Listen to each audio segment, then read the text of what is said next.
And so the DCU Studios has begun. That Mhm. is, some people are saying this one actually doesn't count because Gunn said Superman is supposed to be the start of the DCU. So this is supposed to be like filler or yeah, okay, buddy. Sure, yeah. Yeah. Well, before we get started, shout out to Unity Review and Analysis for holding it down for the last 2 weeks. I've kind of been in and out, both physically, emotionally. I don't really want to talk about it, but I'm here today. Um, and I'm back here again with my good friend Operation Bagel. What's up, man? What's up, YouTube? Yeah, and for episode 55, we could have talked about Craven. Mm, yeah, I guess. I didn't want to Well, talk about Craven. so I haven't seen it yet. Yeah, me neither. And so yeah, we're talking about Creature Commandos episodes 1, 2, and 3. And this is gonna be uh I'm not gonna be super passive aggressive, or at least I'll try not to be. You know, this brand new start of the DCU, but like a lot of things, there's been a lot of excuses for this show. But before we continue on with that, let's kind of preface like why are we here? Well, you see, a man and a woman love each other so very much that they Deep right. philosophical talks here. Yeah.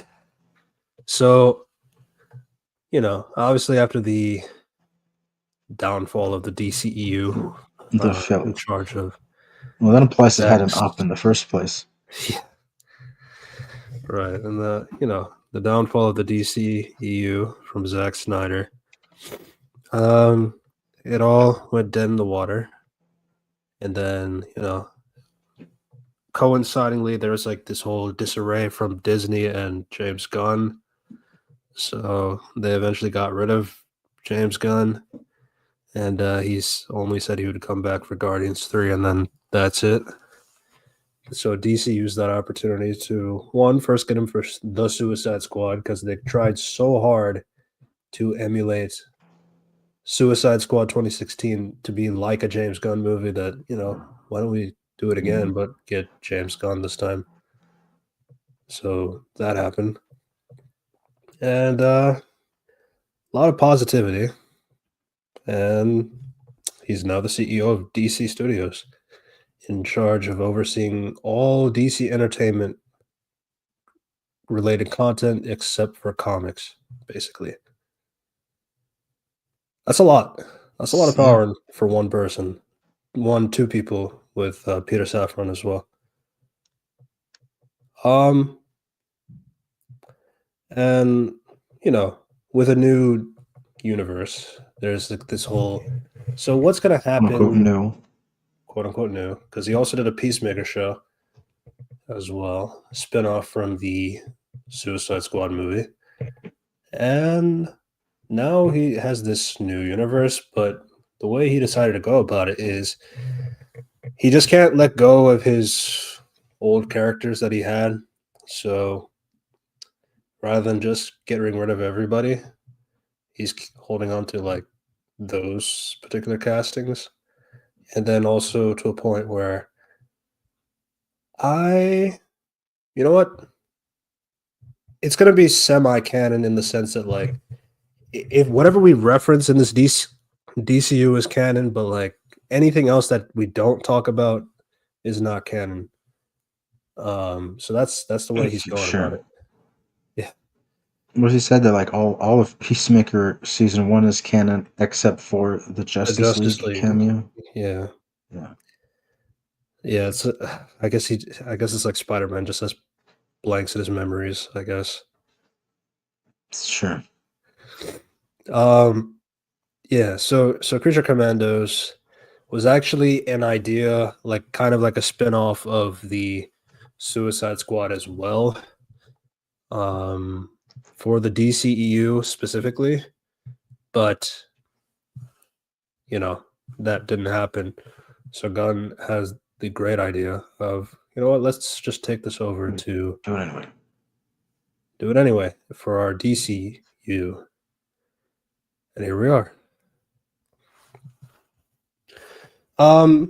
So I guess before we start talking about the show, how do you feel about that About as a canon matter or not? well, like his comments about it when he was saying, He did have a comment about it, yeah.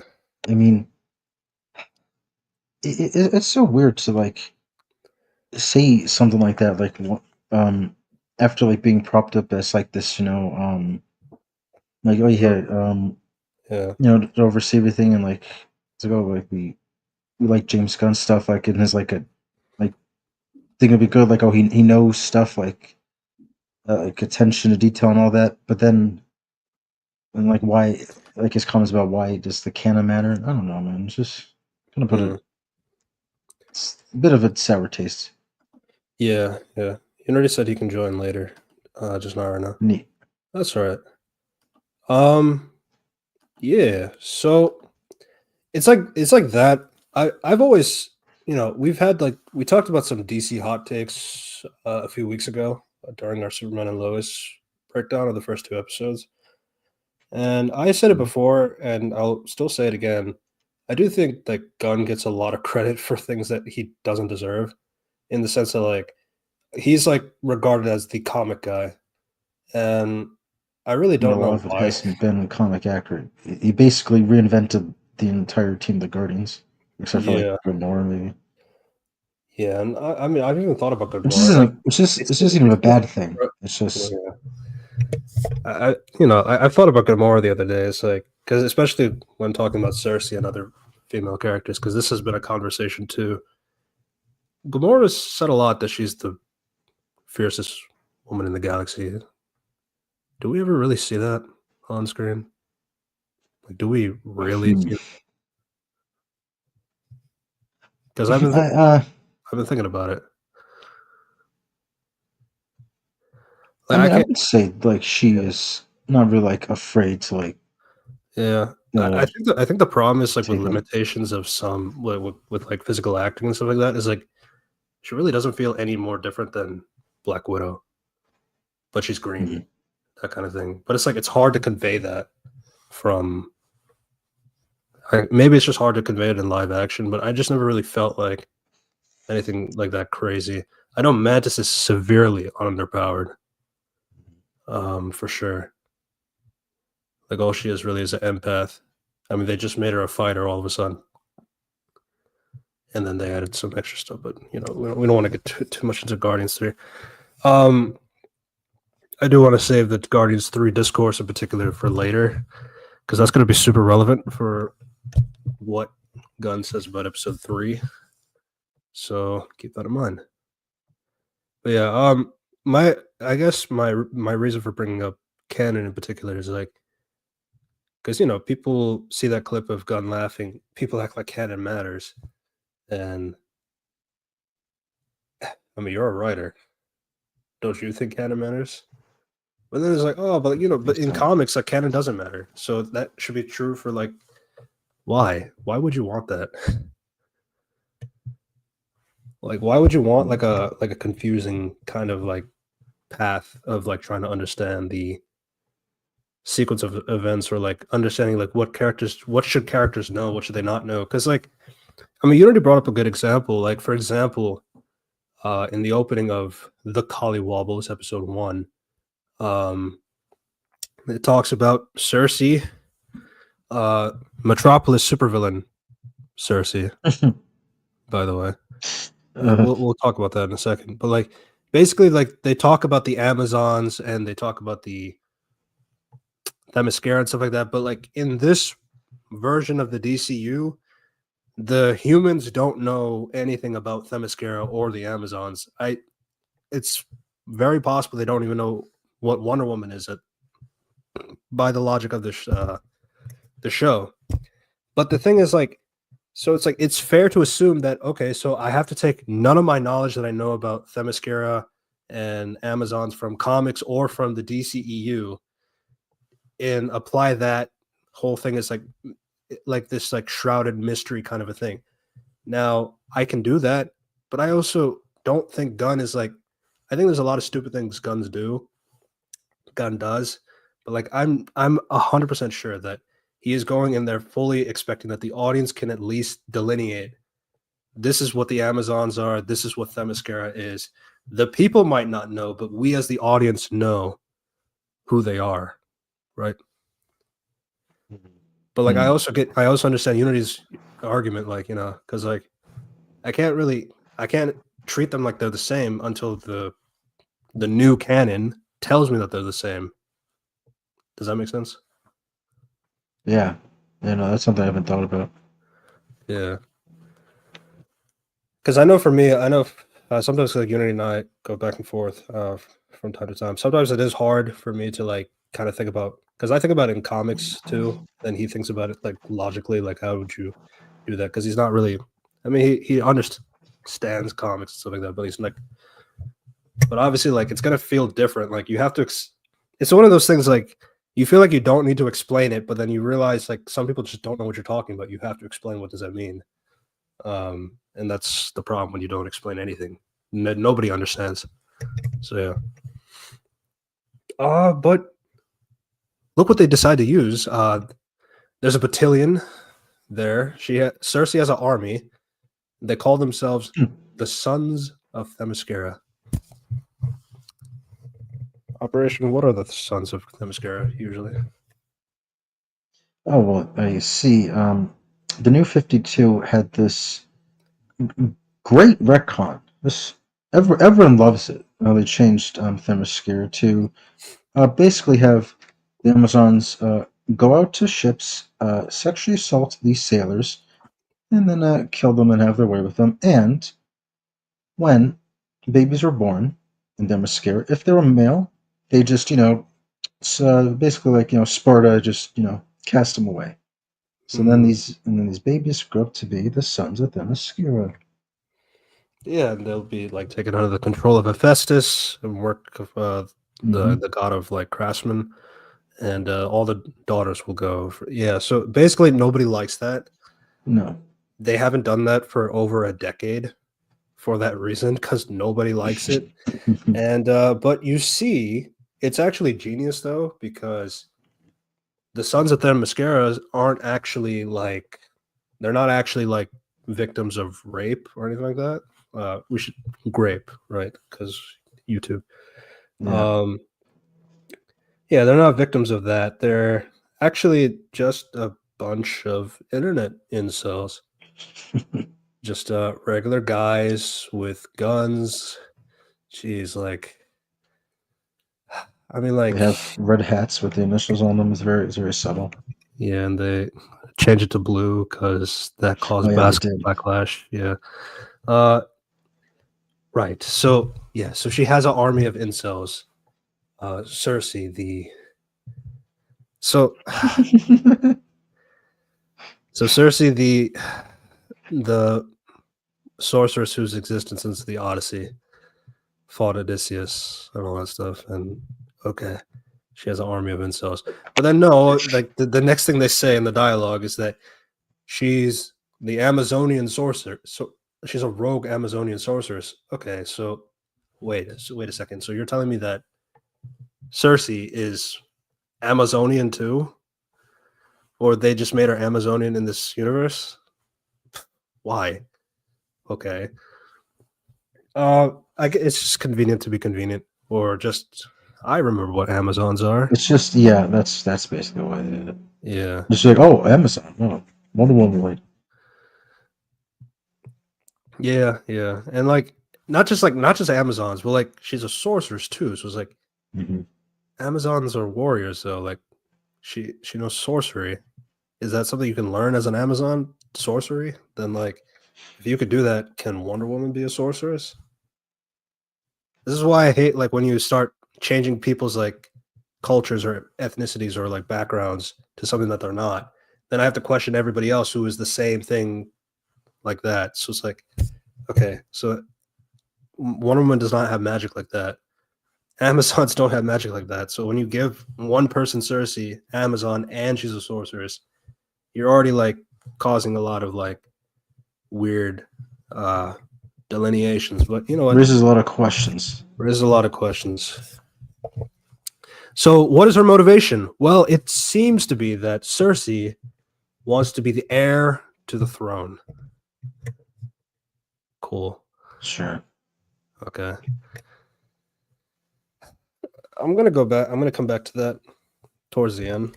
But yeah, so and then all this is coming in like a news report. Like, we're just so apparently Cersei is like the first shot we have of her is like her holding up like a prison plaque of Metropolis Police Department, saying like, and then giving exposition of who she is and what she is doing, kind of a thing. So first off, she got arrested. So much, yeah, detained by police. She got detained by police in Metropolis. Yeah, my favorite Superman villain. That she lost off screen. I just want you to keep that in mind because that's going to be important a lot. And yeah, so the cops were just able to distract her. What can I say? Oh my god. Yeah, so this is the big thing that like perhaps mythical, perhaps real, all female island nation of Themyscira. You have like a actress reenactment of like what they think Amazons look like, which is a bunch of scantily clad bikini women. So I've seen that conversation too. Yeah, it's fair. It's just like, what do they think? My thing is more like, how do you assume Themyscira is real or not, and then know enough to like make a prediction of what do you think they look like, or what do you think they? That's kind of what I want to know. Is like, how does that rumor like that spread around without? Because I have to assume that Wonder Woman doesn't exist, or Wonder Woman hasn't exposed herself to the public yet. So like, how am I supposed to know like what do people know? How much can people know, or things like that? That it's a lot of questions for the first minute. So, inside sources, they claim that Cersei has promised the sons of Themyscira that they need to have the fictional country Pokolistan. They need it to have its downfall, and then once that is achieved, she will lead them to conquer Themyscira. Now, first off, why?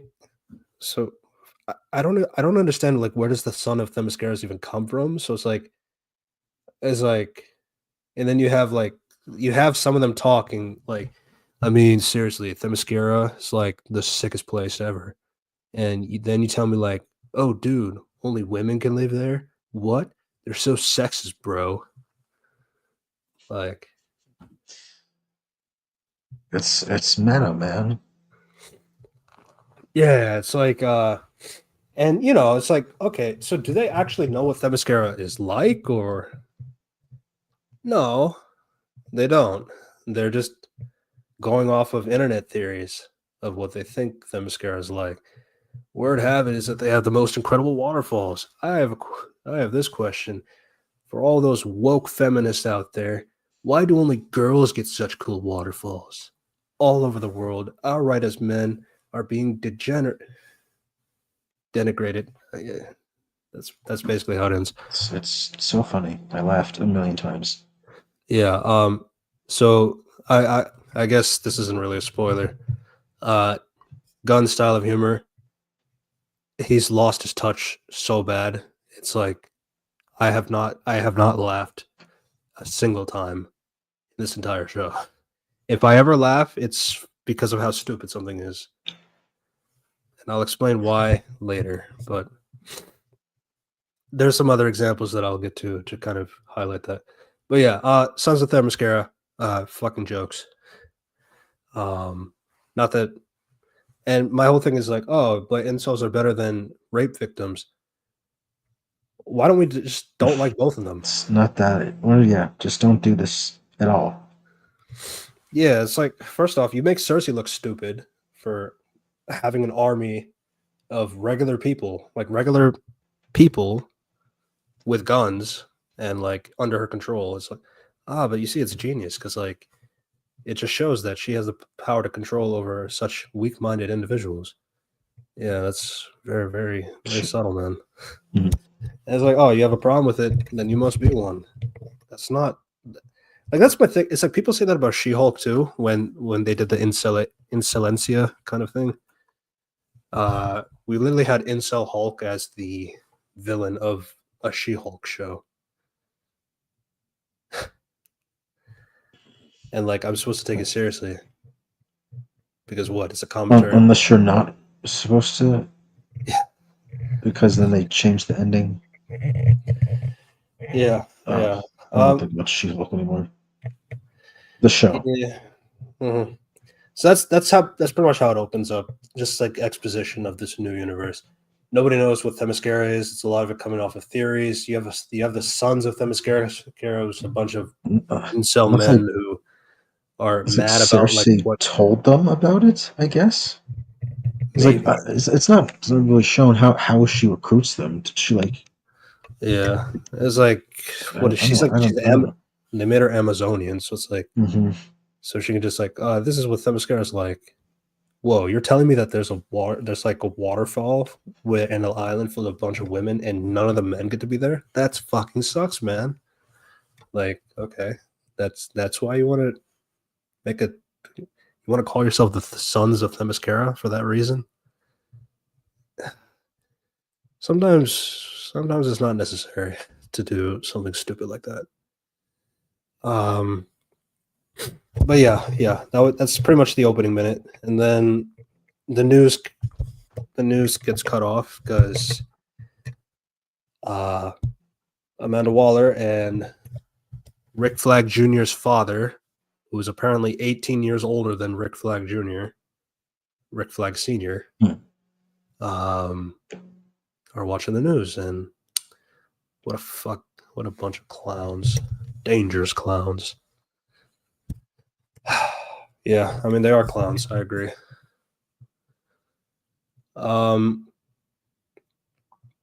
Right. So this is set. I think 2 years after the Suicide Squad, that movie. Yeah, 2 years Yeah.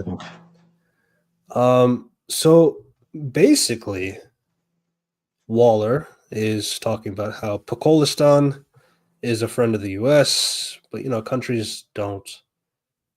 But like Flag Senior's like countries don't have friends. And then Waller's like, after your decades in the military, General Flag, I think you'd understand that true friendship is built on the petroleum despots. So this is how we get the Creature Commandos, because we need to protect this country so that we can get their oil. If we don't get their oil, then we're shit out of luck, man. Nice, very nice. Very nice. Impressive, very nice. This American team needs to, yeah. You don't need the military. You need this, yeah. Okay.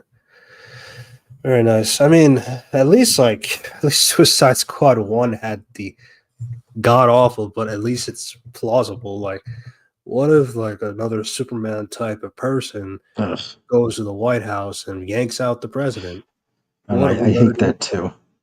It's dumb, but like at least there's some explanation. Okay. Yeah. So but fuck Pakistan, of course, because it's backward ass. They don't take advantage of their natural resources, but we Americans, we know how to take care of that. Yeah. Okay. So that's why Princess Alana Rostovich, a original character for the show, is the heir of Pakistan, and she is negotiating with the U.S. for that oil. And if she's overthrown by this witch, then we're not going to do that. So we need to help Rostovich. So that's kind of like your segue into like how do we get this team helping this country. Oh, and by the way, all these episodes are 20 minutes each. So there is a lot Very happening. long. A lot happening in little time.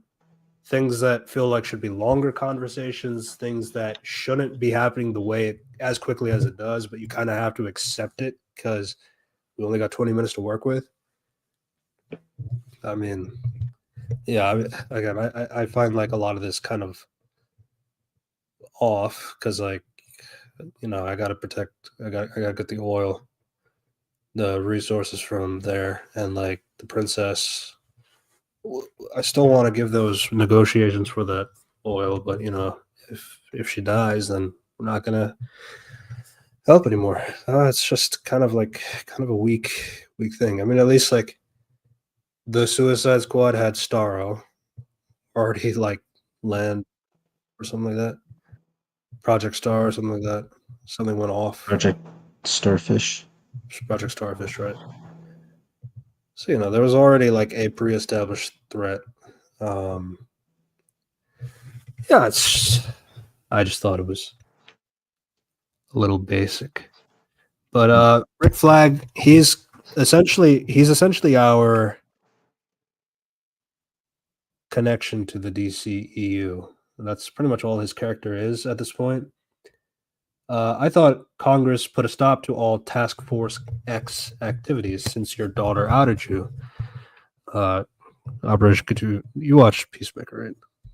Yeah. Could you explain what happened?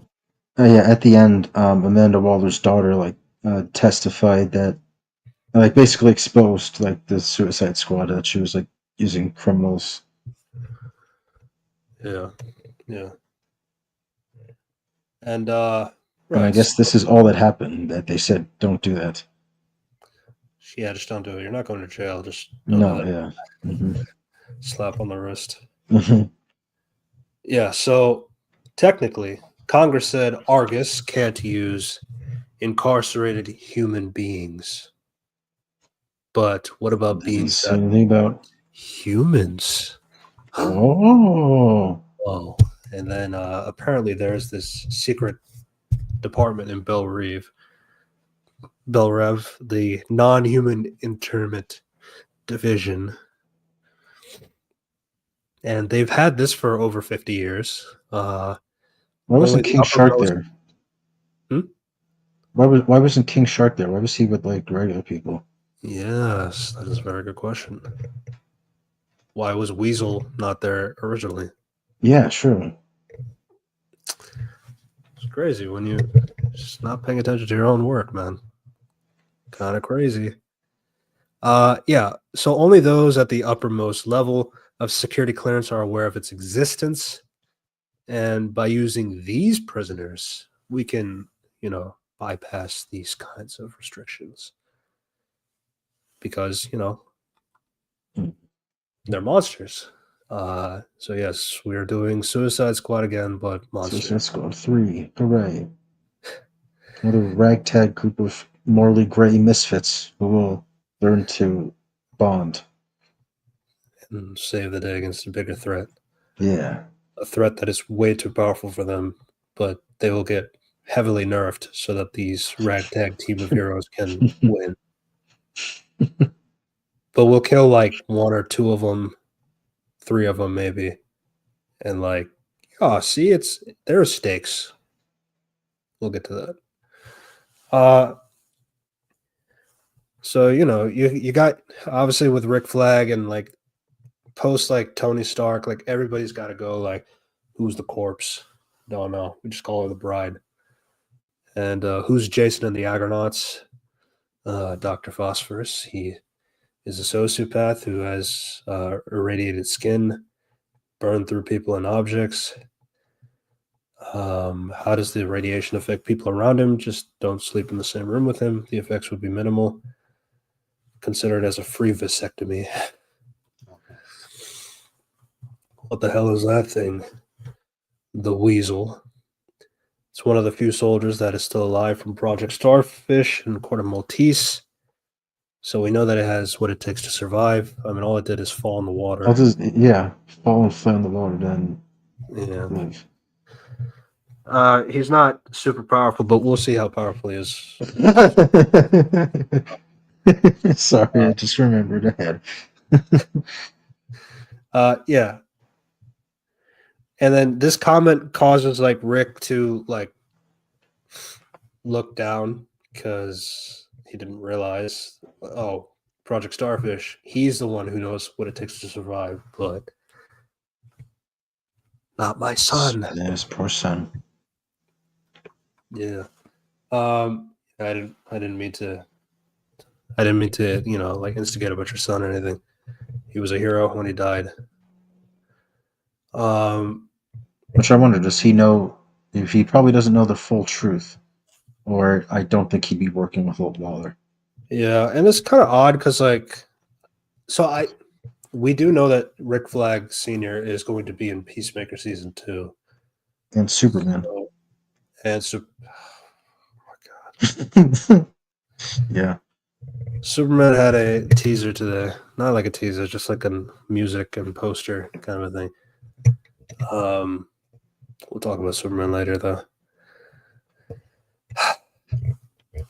Yeah, so doesn't really know. We don't really know the extent, but like the reason why I brought it up is because like in Peacemaker, it's very possible that he's probably there to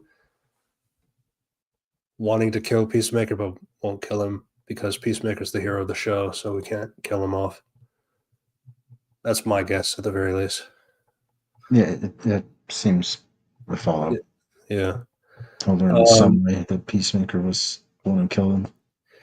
Yeah, and then the next one is like so it looks like that one looks like a discontinued dishwasher, which he's talking about GI robots.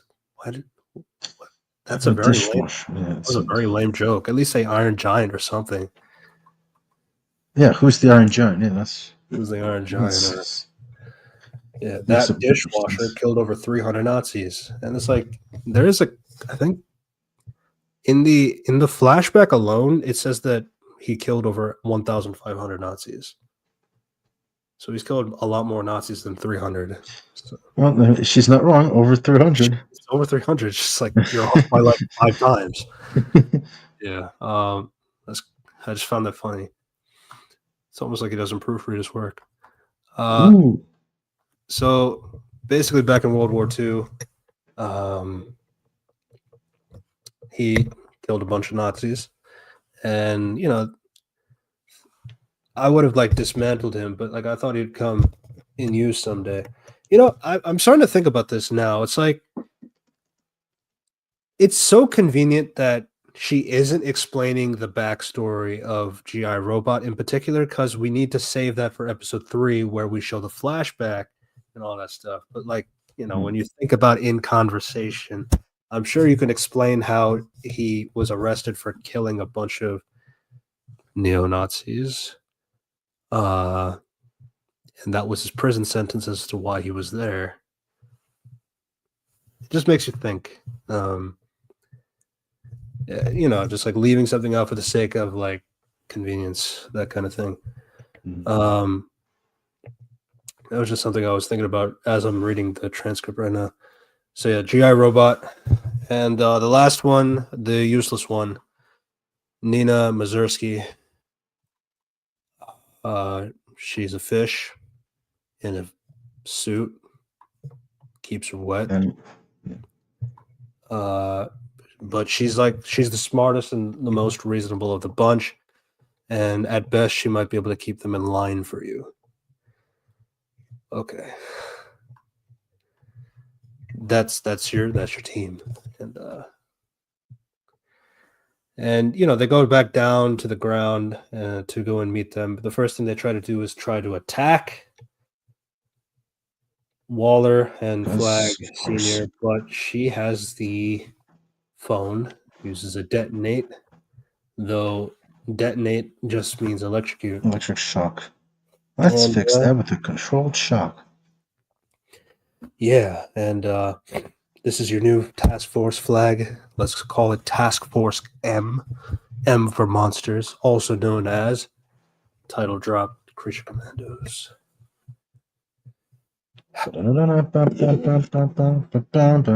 Right? It's a kind of cool opening. It's a cool opening, cool animation. Mhm. James Gunn is put in. He said he didn't know they put him in there. He said like the animators, they just put him in just to be funny, and it worked out really well. I think it's fine. I just find it funny Yeah. now. So yeah. So Creature Commandos. I'll be Mr. 5 fans in the universe. Hmm. So Creature Commandos was originally a team that was during the World War II time where, this is where like America was pretty much letting anybody fight for them so that they can win the war and all that stuff. So there was this idea from Dr. Mazursky. They reference Nina Mazursky as, as that, but like, yeah, Dr. Mazursky is like essentially kind of like the overseer of the, monster project where people are afraid of monsters, but you know what? Who else would be afraid of monsters? Nazis. So that's why they kind of like had like a few monsters in their midst, and these monsters are like pretty cool. Like you had the original team had like a werewolf, a vampire, Frankenstein's monster, and I think like a Ghidorah or like a Jidora or something like that. It's like one of those winged kind of like monsters kind of a thing. And basically like they had that they just wanted to help their country any way they wanted to. As long as they get to kill the Nazis and help the country, even though like people are afraid of them, they still appreciate the opportunity of helping others. So that's why they're a team, and that's why like yes, they work for the government in that sense. Like they helped America win the war in some capacity, but like it's not by force because they wanted to. I mean, sure, Mazursky like gave them this operative to let them do that, but like they actually liked that job. So that's the difference with Creature Commandos comics and the show. The reason why I bring it up is like I just feel like Suicide Squad again. Cool. And I don't know if it's like that's an objective thing. I mean, I've seen people get tired of the concept too. So it's not. Yeah, the formula at this point is it's pretty tired, I'd say, at least for me. Yeah. Yeah. So they basically have like a. So they fly over to Kolistan, and they're gonna go over there to the castle to protect Princess Rostovich from Cersei and her forces. Um, so they're flying, all that. So it's similar plane as all the other Suicide Squad movies because that's all this is. Mm-hmm. I know you guys aren't really enthusiastic about the mission. Then it's like, we're delighted to be here to serve our country. Oh, yeah, great, and you're smiling. Yes, sarcastically. Mm-hmm. Because Dr. Phosphorus is a skeleton, and all he can do is smile. So, yeah, that's his running joke.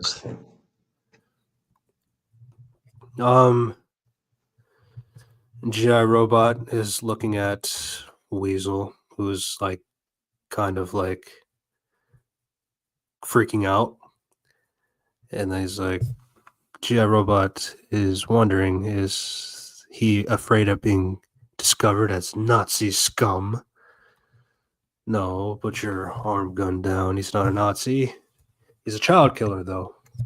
So, but he had a bad experience the last time he was on the Osprey. And yeah. And then Bride looks down the window and she notices that she knows that she's in Pokolstan, and Nina asks, like, "Have you been here before?"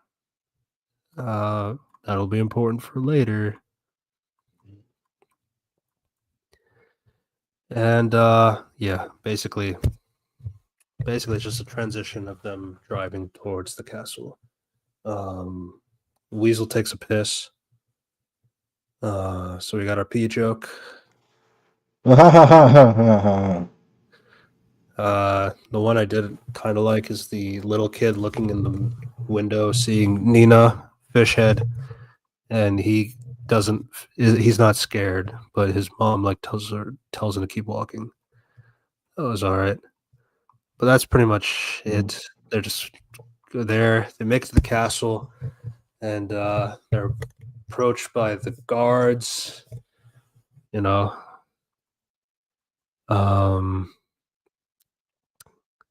they're looking around in the castle, and they see a lot of pictures around up in the ceiling, and it looks like the gene pool was above ground and inflatable, if you know what I mean. Yeah. So basically, they're all ugly looking, very, very It's the ugly joke. looking. And Rick is like, How yeah. ugly the princess will be. So, What?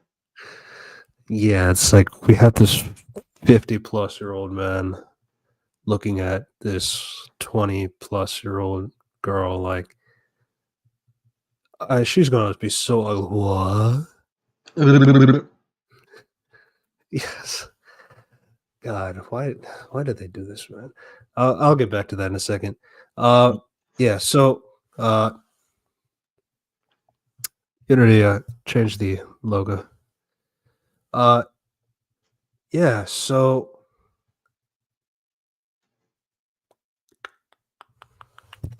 One second. So what's happening? Unity is on his way. Okay. Yeah. So the princess is hot. That's the thing. That's the reveal. Yeah. So Richard Bill Flagg Sr. Wonderful to meet you. Your middle name is Bill. Like we're doing all the tropes of bad jokes. Wait, like Bill, like the dollar bill? Not even like William. It's just Bill. Yeah, it's like God. And then it's like it's an honor, and then Rick does a bow. And let's cue in the Black Panther joke. We don't do that here. Honestly, it's so disrespectful for you to bow like that we're gonna have to kill you. What? Hello, Unity. Hey there.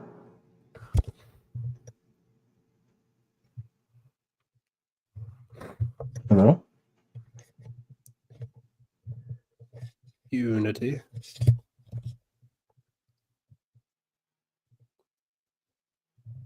It's muted. Oh. Yeah, it's like God. It's like I'm just gonna have to kill you for being so disrespectful and trying to bow to the princess. And it's like, whoa, hold up. And they have all the lasers, the swords pointing. Wait, we didn't. Okay. Oh yeah, now it's fixed. Didn't mean to offend. Hello. Hi, Unity. Yeah, sorry. A new laptop, new shit. Yeah. Yeah, I was just waiting for the joke to end where like they all like laugh. Yeah, start laughing. You know it's coming. Yeah. Stupid they look for being afraid of this. Yeah, it's like the jokes are so bad, man. Like these are like. So we just got to the part where they just enter the castle and the joke is They first meet you the thought they were princess. gonna die, but you're silly for thinking you're gonna die because I bowed. That Black Panther joke, but taken up to like 11, basically. Wait, so you guys are just still in the middle of episode 1? Yes. Yeah. Jesus. I did kind of go on a lot of tangents, to be fair. To be honest, I rather just focus more on the writing instead of anything. Yeah, I mean, and also establish like some of the rules first. Like Yeah, go ahead. okay, like ahead. so what is canon to this? According to I don't even know how to describe this because James made it so confusing. I was like, Yes. okay, the only thing I'll count as canon for the sake of this shit it's what's it called? The Suicide Squad, Peacemaker, and Blue Beetle. That's it. Yeah. This is like my favorite game ever, based on how you want to describe it, Gun. Mm-hmm. And I'm kind of confused because like Blue Beetle they're like hey I actually got there's like an island of tech using Blue Beetle technology shit and you can build like maxify around it and once you can just blow up an island by self-destructing. I was like I think you can use those suits. Just because you blow up the island doesn't mean like people can't reverse engineer it in DCU. Yeah. And it's like they don't only blow it now. There's like multi-layered chain corporations. Like Amanda Waller will absolutely able to use that instead of like, hey, let me just summon a bunch of like creatures to help.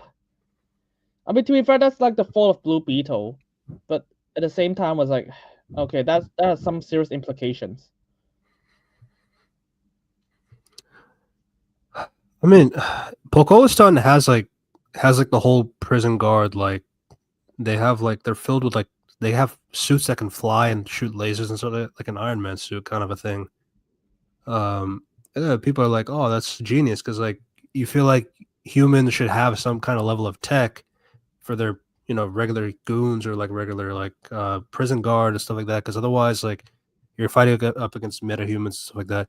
Honestly, the more we get into like the metahuman nonsense kind of a thing, especially without like any sort of build up with this, like you just kind of have to accept like we're like deep in the shit of like all of the magic, tech, sorcery, things like that, like monsters, like aliens. We're like so far deep into like what is like allowed that like I just it's overwhelming, and that's kind of like my biggest thing about this new DCU in general is like I don't know why you would want to do that for like a new audience. Like, oh, the audience doesn't really care; they just want to see something good. But like, overwhelming doesn't seem to be practical to me, in my opinion. Like, I don't know. It's like it's just like hard for me to like understand. Like, so am I supposed to like know that these things are like established in this universe already, or am I not supposed to do that yet? Like the biggest example was like Wonder Woman. She can't be established because nobody knows what Themyscira or Amazons look like. So that means nobody knows who Wonder Woman is in this universe. But yet you got like the stuff with Pokolistan and like how Cersei operates and stuff like that. Yeah, it relies on like knowledge that you kind of need DCEU, but you also don't. Based on the rules that Gunn established, I was supposed to know what the fuck is Themyscira or some shit. Right.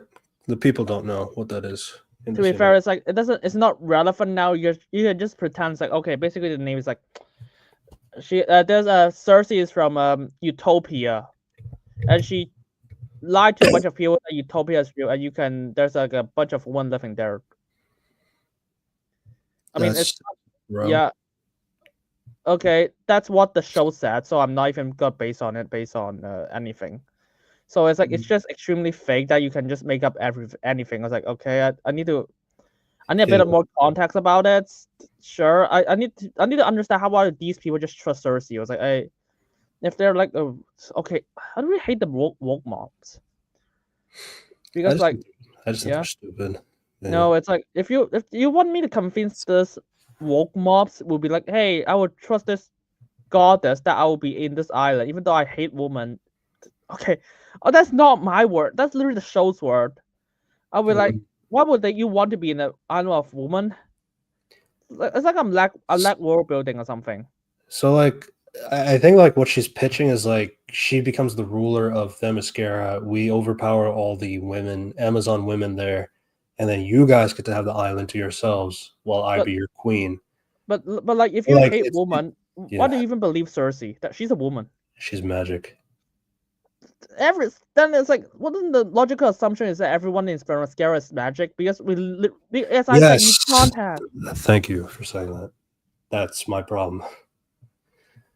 When you make one Amazonian a sorceress, that makes me think, should all of them be sorceresses? But they won't be, because I know how Amazons work in comics. So it's like, when you make one of them a sorceress, then you have to assume all of them are sorcerers. This is the problem when you start making somebody a character who doesn't belong in this group of people.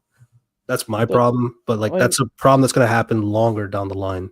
To be honest, I think the implication she's bullshitting based on like how episode 3 ends. So I was like, okay, I'll wait for a bit. Oh my god, we'll save episode later. Oh man, when is Creature Commando gonna drop next episode? Anyways, Thursday, the same day as the Superman trailer. That was a choice. Why would you do that? Oh, that is Thursday. So yeah. So I mean, is there anything else you want to mention prior to just meeting the team? To be honest, I have no idea what you guys even discussed already, so it's gonna be tough.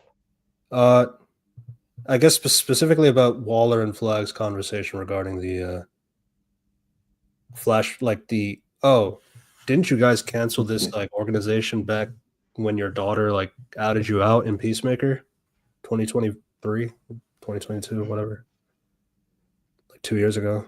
Yeah. I mean, it's not really much to say. It's just they're playing fast and loose on like what is canon, what is not.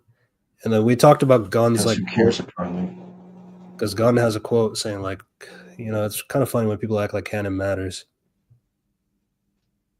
Okay, in the Suicide Squad, when Waller said, "If you do anything out of line, I will blow you up," that's like before any mission started.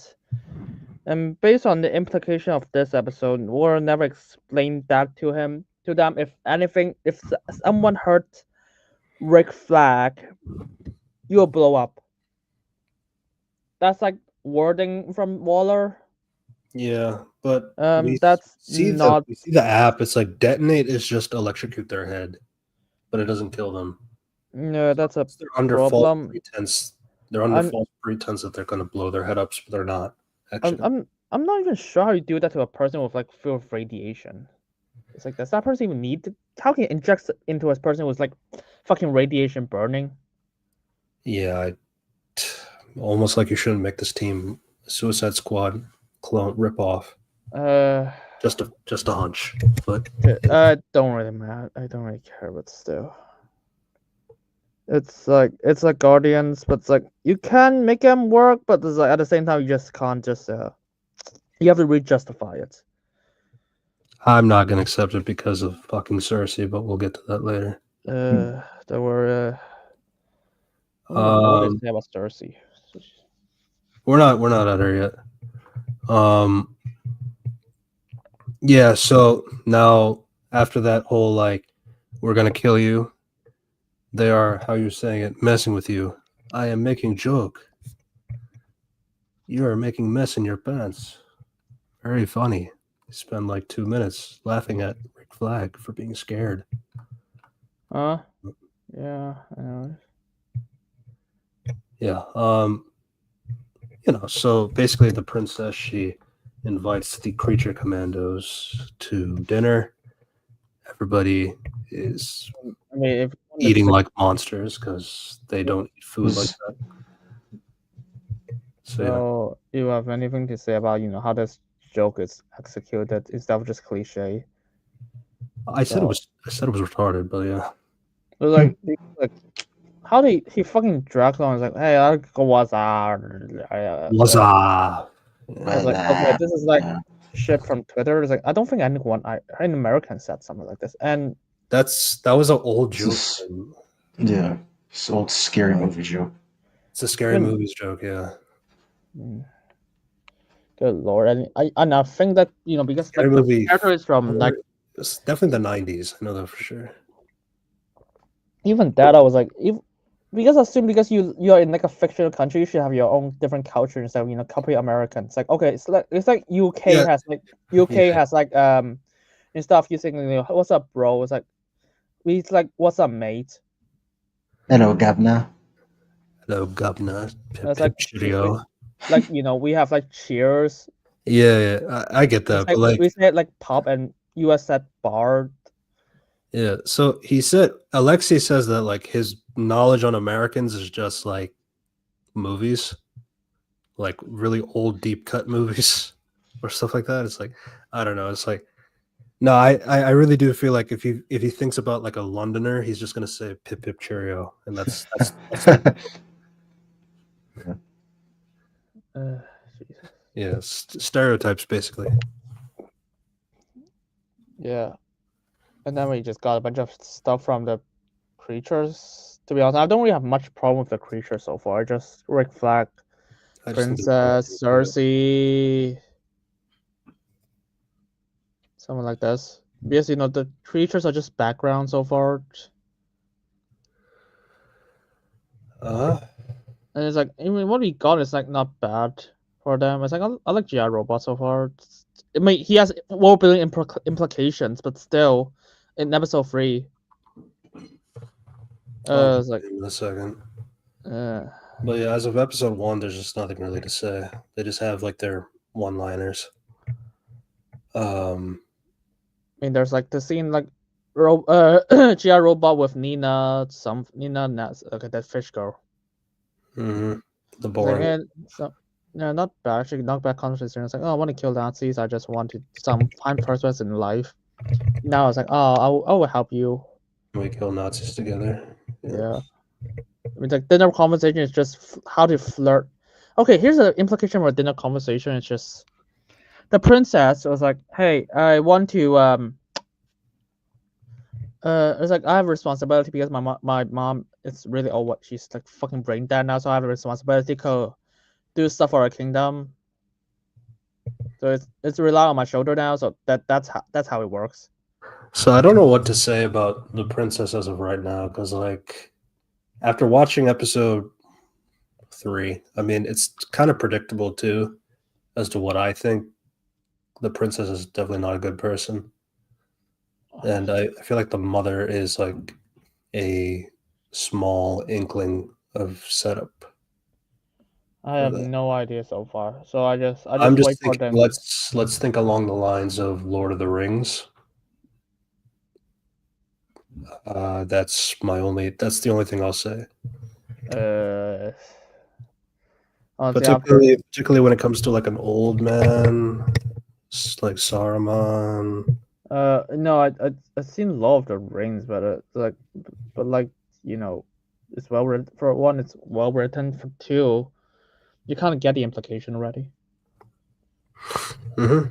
So, just for me, I was like, because a lot of things here is just like, it's a good this scene boils down to Nina and GI Robot has a friendship, and what's it called? Iana has responsibility for the country. And then it's like, because if you truck along, these two are like the only characters who have something worthwhile, and then we got they're the ones who talk. That's kind of the thing. Yeah. And then of course I got like Weasel can't talk, so it's like, but I'm gonna be. It's like, here's the thing. Remember there's like one shot of like Weasel just casually drags like one of the instrumentalists to just die. But it's funny. I was like, no, you should really, if that's the case, you should really just Rick Flag should be like, dude, Weasel, don't. Because he cares about he cares about innocent people. So it was like, no, he should just say something about it. And even Princess should be like, no. And stuff like, I don't mind that, even though she just saw him do it. I was like, no. Bad guys. That's what they do.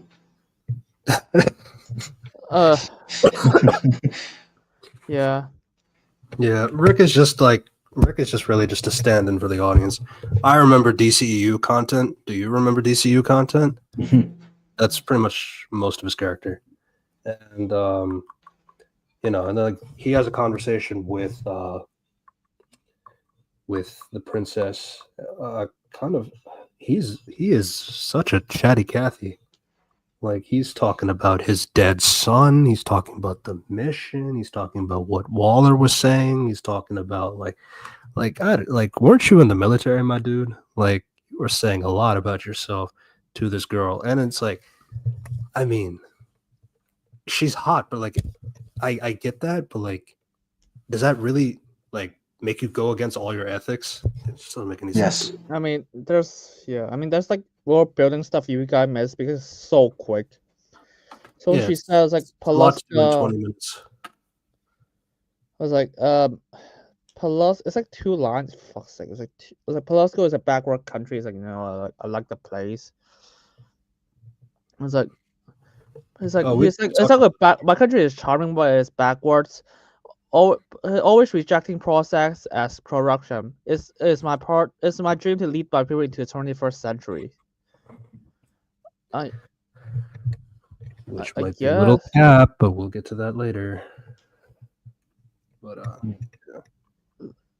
So, but to be fair, as of episode 1, we didn't know that at the time.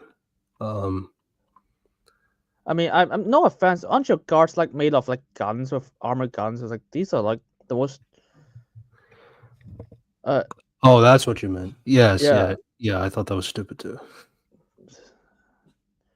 Well, it's not stupid. I understand because like this universe has a lot of metahumans, so it's like, okay, I guess it makes sense for your prison guard to have like updated weaponry. But then if you're gonna talk about how we're like a poor ass country, or we're way behind compared to other countries. I mean, I guess every other country is way ahead of you guys then. Even though you guys seem to be fine. I mean, I think that's what they mean. I mean, we don't even have Iron Man suits in in our country right now. And you already even DCU. Remember in like Blue Beetle where they see like a armor suit that's like alien concept, and okay, fucking hell, in Blue Beetle, the fact that they created armor suit is actually fucking a brand new thing, and they have to achieve with space technology. And you tell me that Palaska, you guys seen Blue Beetle, right? Yeah. Mm-hmm. Okay, it's like so it's like a lot of, I think because most people did not remember that movie, and I kind of remember a lot of it. Don't ask me how. So it was like the fact that you guys even have Iron Man suits, I was like, okay, that's not, you can't do that. Well, And they can. and you can't tell me this is a backwards country when it's like, okay, you have things that are more advanced than you think. But the thing though is like we could just assume that even though they're even where they are right now could be still like backwards compared to the rest of the world. So you have to assume that the rest of the world is even crazier than what they have. So it's like that's going to be wild. Like again, these are the little things. Like if you think about it, it doesn't make any sense. But like if you, okay, I have to judge Metropolis in a different way. I have to judge Gotham City in a different way, or something like that. That it's hard to explain because it's a lot in little dialogue. I mean, I pay attention to little dialogue all the time. Heads, but yeah. I was like, I mean, a lot of people just tell me like how Wicked is so good. I was like, okay, so what? It's like very faithful. When I was watching, I was like, no, it's like really different. I mean, it seems similar. It looks similar. I'll give you that. But yeah, I would constantly bringing Blue Beetle because this is like one of the few confirmed things that are canon. Right. Yeah. I think he really should have rebooted everything. Commit to all of it. I'm not even gonna remember. I just gotta judge it for just 3 things because I can't be bothered to just deal with James Gunn's logic of canon. I just like, okay, I'll just take your word for it for now. By the way, Blue Beetle is better than this show so far. And it's not hyperbolic. Yeah, so basically the princess is taking care of the affairs of Bokolistan because her mom is like a vegetable-ish kind of state. And they make the whole, I won't be official until she, great. It's a good way to talk about your mother, but okay. But yeah, there's not really that much in the conversation here inside because they have more of their conversation outside. And then there's little things like Nina offering GI robots diesel since he can't eat any food. So they go outside. It's a beautiful evening. Oh, this is Nina and GI Robot again. No. I don't enjoy the landscapes because there's no dead Nazis. So yeah, we'll be killing Nazis soon. Swallow promised it would be soon. GI Robot has sent back to hell where they belong. We talked about this. Basically, a little bit of a connection between these two characters. It has been 74 years, 23 days, and 52 minutes since the last Nazi kill for him. So he's been arrested for 74 years. Interesting. And GI Robot was not in the Suicide Squad Project Starfish team. That's kind of curious. What it is. I was like, why do you even lock this guy in prison? Why is it in the Monster Division? It's a robot. Yeah, they Operation said it earlier. It's like, why was Weasel not there in the first place? Why was King Shark? Why was King Shark not there? Yeah. In the first place, yeah. The Monster Division of Belle Reeve. Or Belle Rev, yeah. Oh wait, hold on. How long again? He said it wasn't since he's killed Nazis. 74 years, 23 days. 74 years. So that would be 1950. So it's probably the neo-Nazis specifically he's talking about. Yeah, right. It's post World War II. Huh.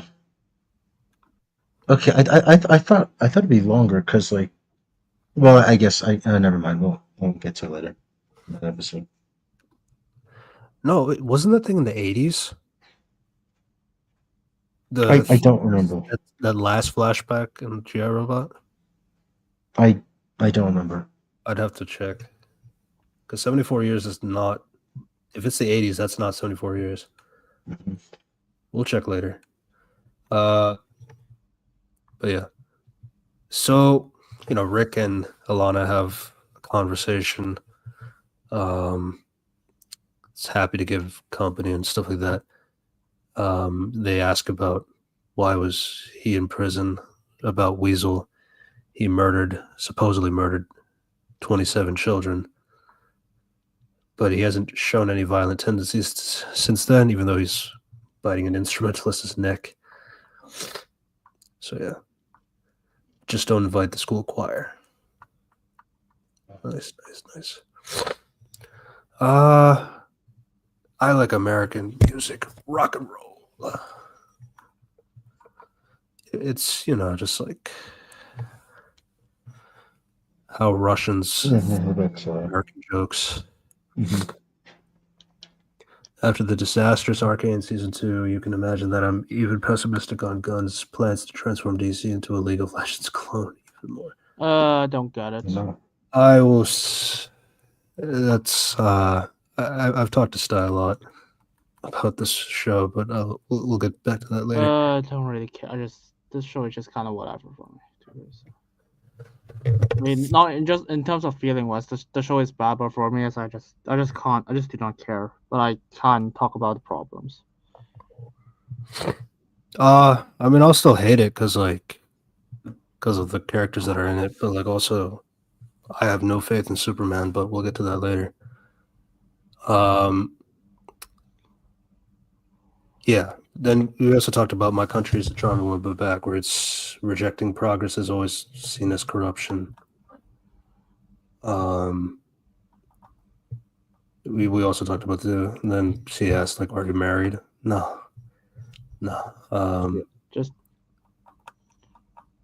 she is immediately horny for this much older man. No.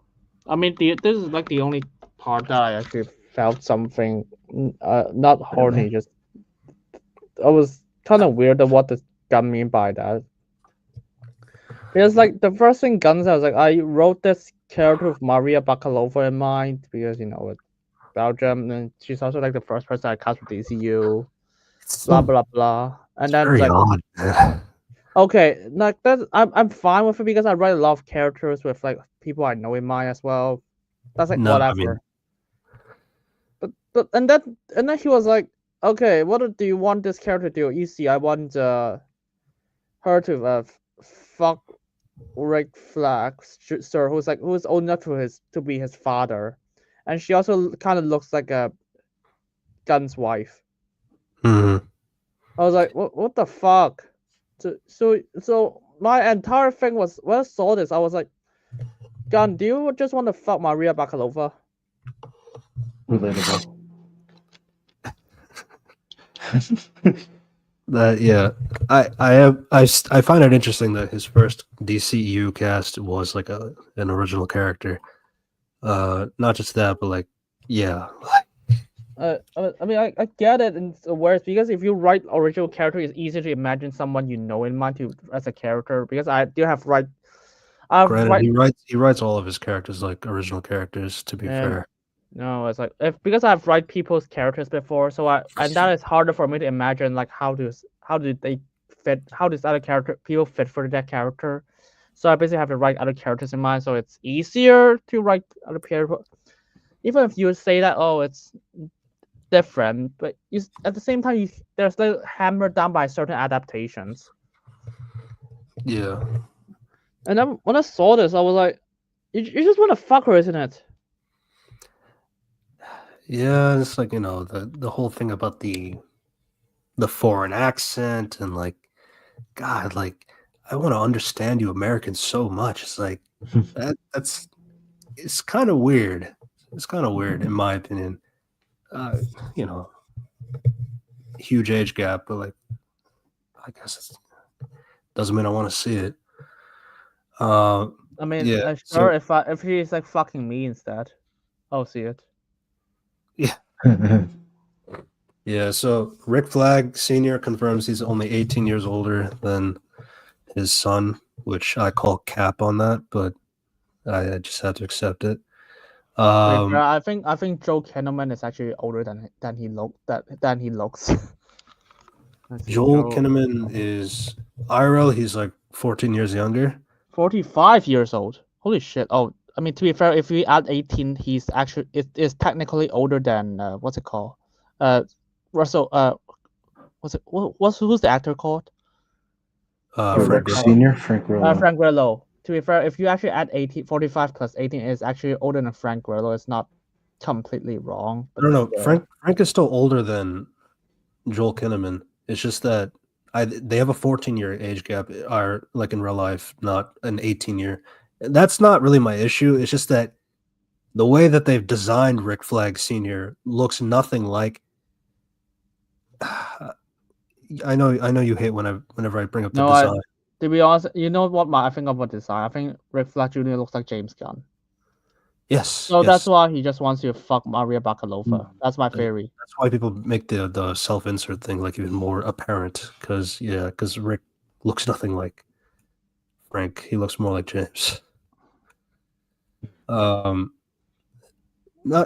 just that, but like I'll save design stuff for later because like I feel like designs will feel nitpicky if I bring it up now. No, this is like the only thing I'm interested to talk about. Gun's, I mean, Gun's like sexual fantasy. That's like the funniest thing to talk about here. Okay.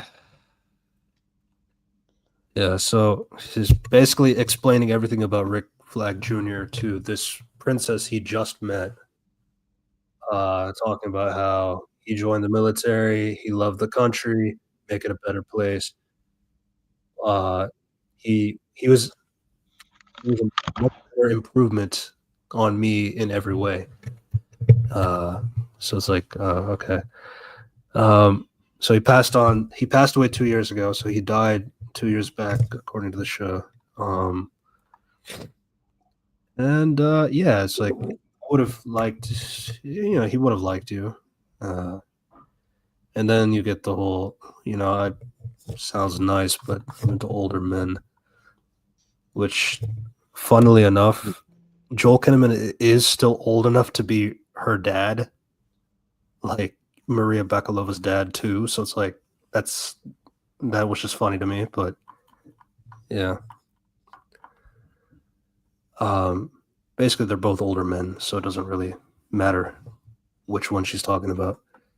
But yeah, that's she brings him inside her room and wants to show him the She brings him aside and wants him to get inside. the armory. Mm-hmm. The And armory. it's 500 years old. Just this wonderful armor. Then And she takes starts. off the robe. Yeah, she takes off the robe. And I he's mean, like, I'm gonna be "No." honest here. I was so confused because when the moment that Maria Bakalova just brings like Rick Frank Grill to her room, I was like, it's like cut away. Even though the last scene was like, oh, I'm more attracted to older men, and she just bring her to she just bring you to the bedroom. I was like, what the fuck do you think the implication is? Yeah. Yeah. No, this a lot of jump cuts, because we only have 20 minutes to work with. That bitch is horny. She want to get what she want to get. She has different kinks, I guess. That's the implication I'm going with. Yeah.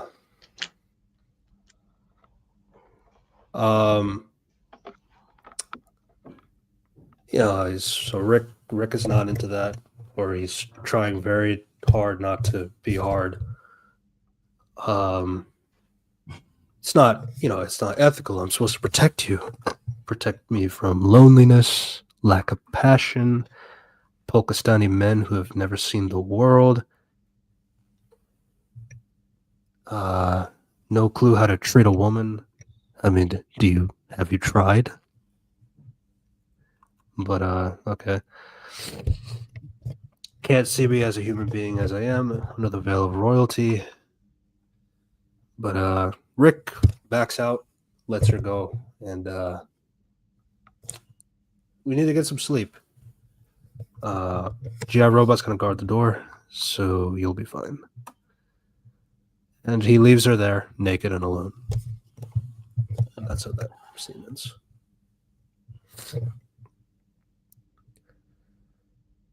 Right. I just talk about what I think about it already. Mm-hmm. Yeah. So basically, it's just kind of a few things, just kind of like montages over, like with GI Robot. Bride wants to get out of here. She's like Nina is in a bathtub, and like she notices that Bride goes out the window, and Bride does like this like sick ass like landing down to make it to the ground, and then Nina is already at the bottom of the door. It's like, how'd you get down here? I walked down the stairs. That doesn't explain how you got down so fast. Get in your aqua suit and No, do you know what she should do? She just walk naked. That would be fun. I wouldn't want to see that. She's a fish lady, but it is what it is. I mean, it would explain the speed because yeah, the water suit makes no sense.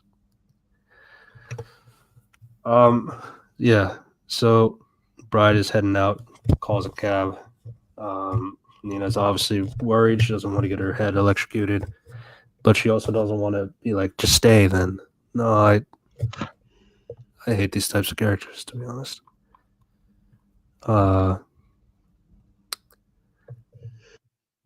Yeah.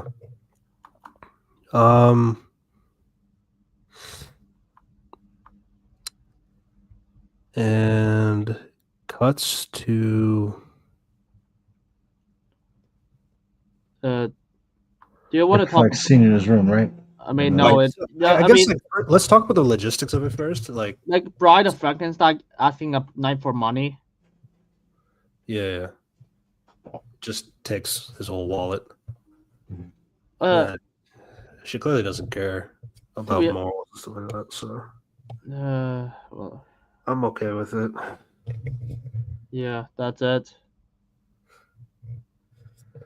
My bigger thing is like, wow, you could just have two creatures like just walk out with no detection or no like understanding or like any kind of like surveillance as to like, oh wow, two blips are like disappearing from your where you are, Rick. Don't you want to take a look at that? Because we do see in the next episode that they do have a GPS that keeps track of where the creatures are. So it's like, I don't know. I just thought that was. To be fair, we do know that in the Suicide Squad. Yeah. By the way, in the Suicide Squad, the explanation is like the country blocks communication signal shit. Yes. You remember that movie? Okay, I don't think a lot of people remember that detail. So in this movie, there's like Amanda Waller should be calling already, or at least like what is not loyal person. See, I had this conversation with Operation earlier. I think we just forgot about that detail as well. Because I was just thinking about it, it's like, there really should be like somebody calling in that there are two creatures like out of your range, Rick. What's going on? Like, and then, but this is a backwards ass country. That's not true. No, I'm not talking. I'm not even talking about those people. I'm just talking about Amanda fucking Waller. That's what I'm saying. That's exactly what I said. Right.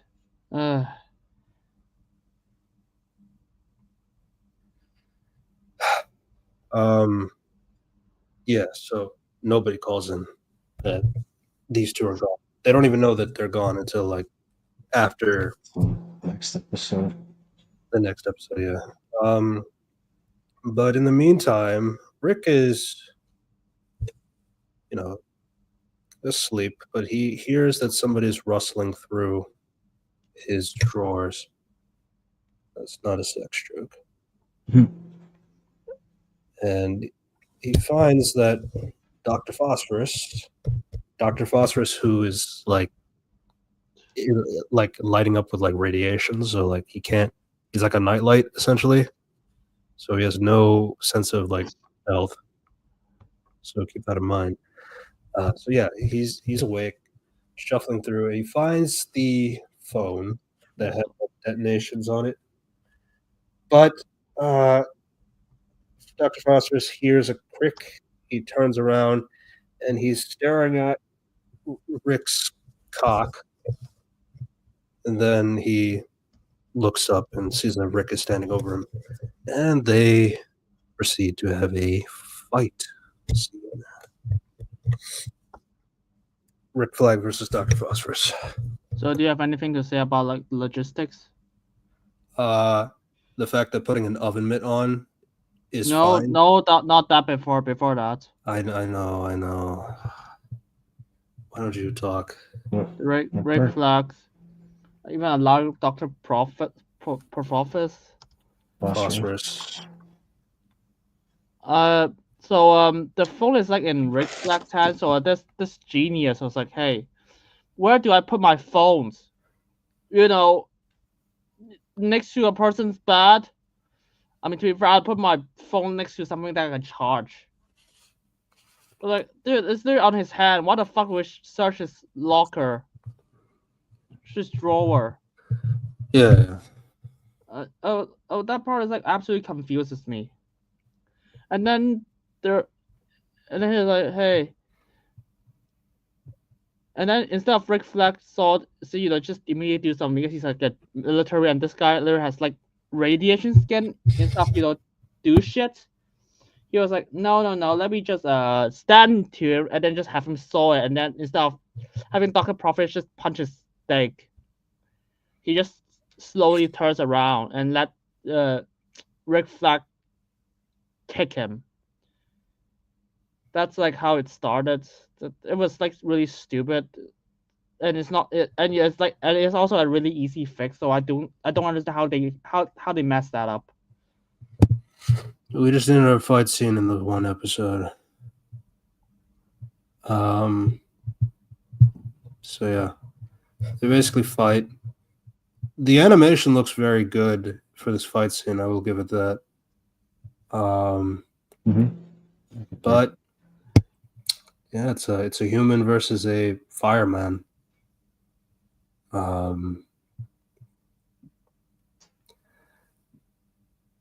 yeah, I mean, there's like a lot of cool uses of like fire and like how it like intercuts with like Rick's reaction versus like that. But like I don't know, it's like they get to a point where they're essentially where they cause like a hole in the ground and they both fall like a whole story down. Which my first thought is the Suicide Squad when like Idris Elba is like going down floor by when floor. he writes the floor, yeah. It wasn't quite like that, but it just gave me a flashback to that. Yeah, so they land in the kitchen. They continue their fight. Rick is getting burned because he's fighting a fireman.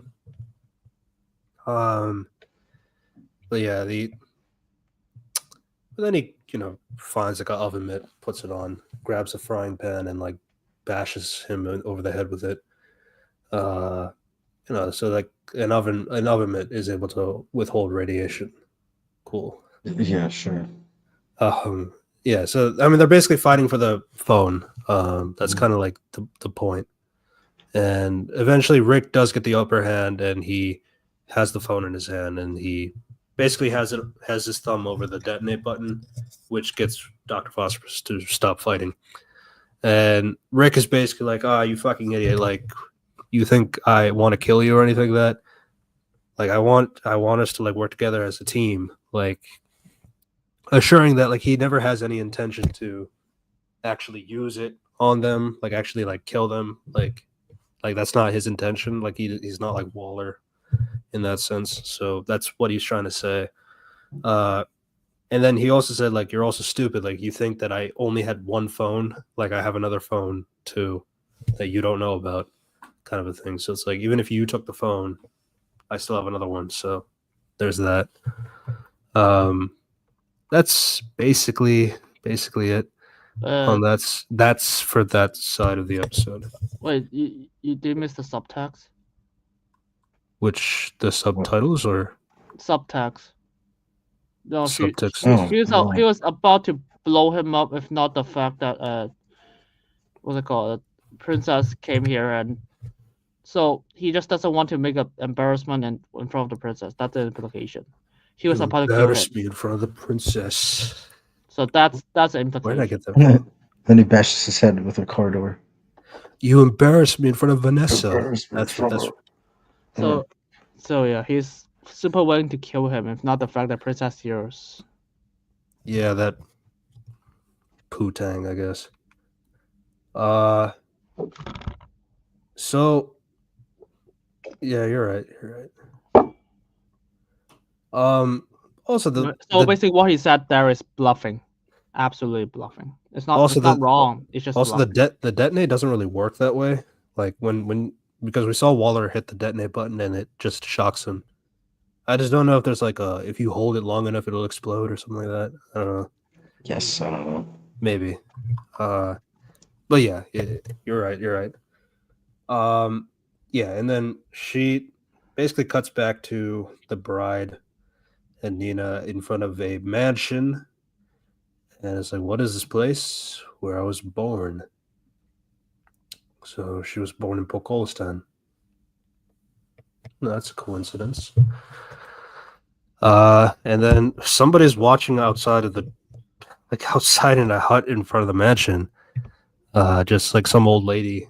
And then she pulls out her cell phone, which has a picture of shirtless Zac Efron. And she calls this another person who's on a yacht party and saying like how you've been asking for this particular person. She's here. My bride. After all these years, I have found you. That's Frankenstein. And that's how the episode ends.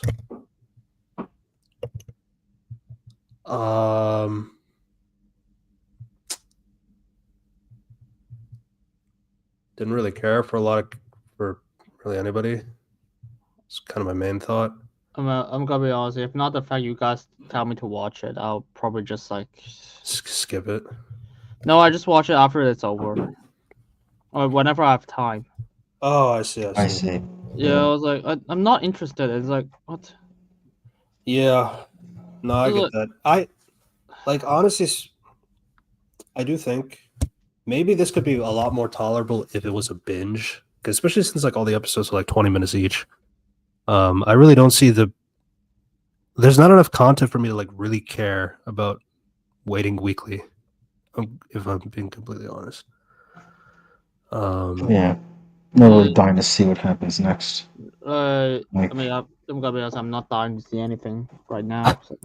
Mm-hmm. I was like, I'm barely watching anything right now because I'm so busy. I got to attend for a play tomorrow. Yeah, so fun.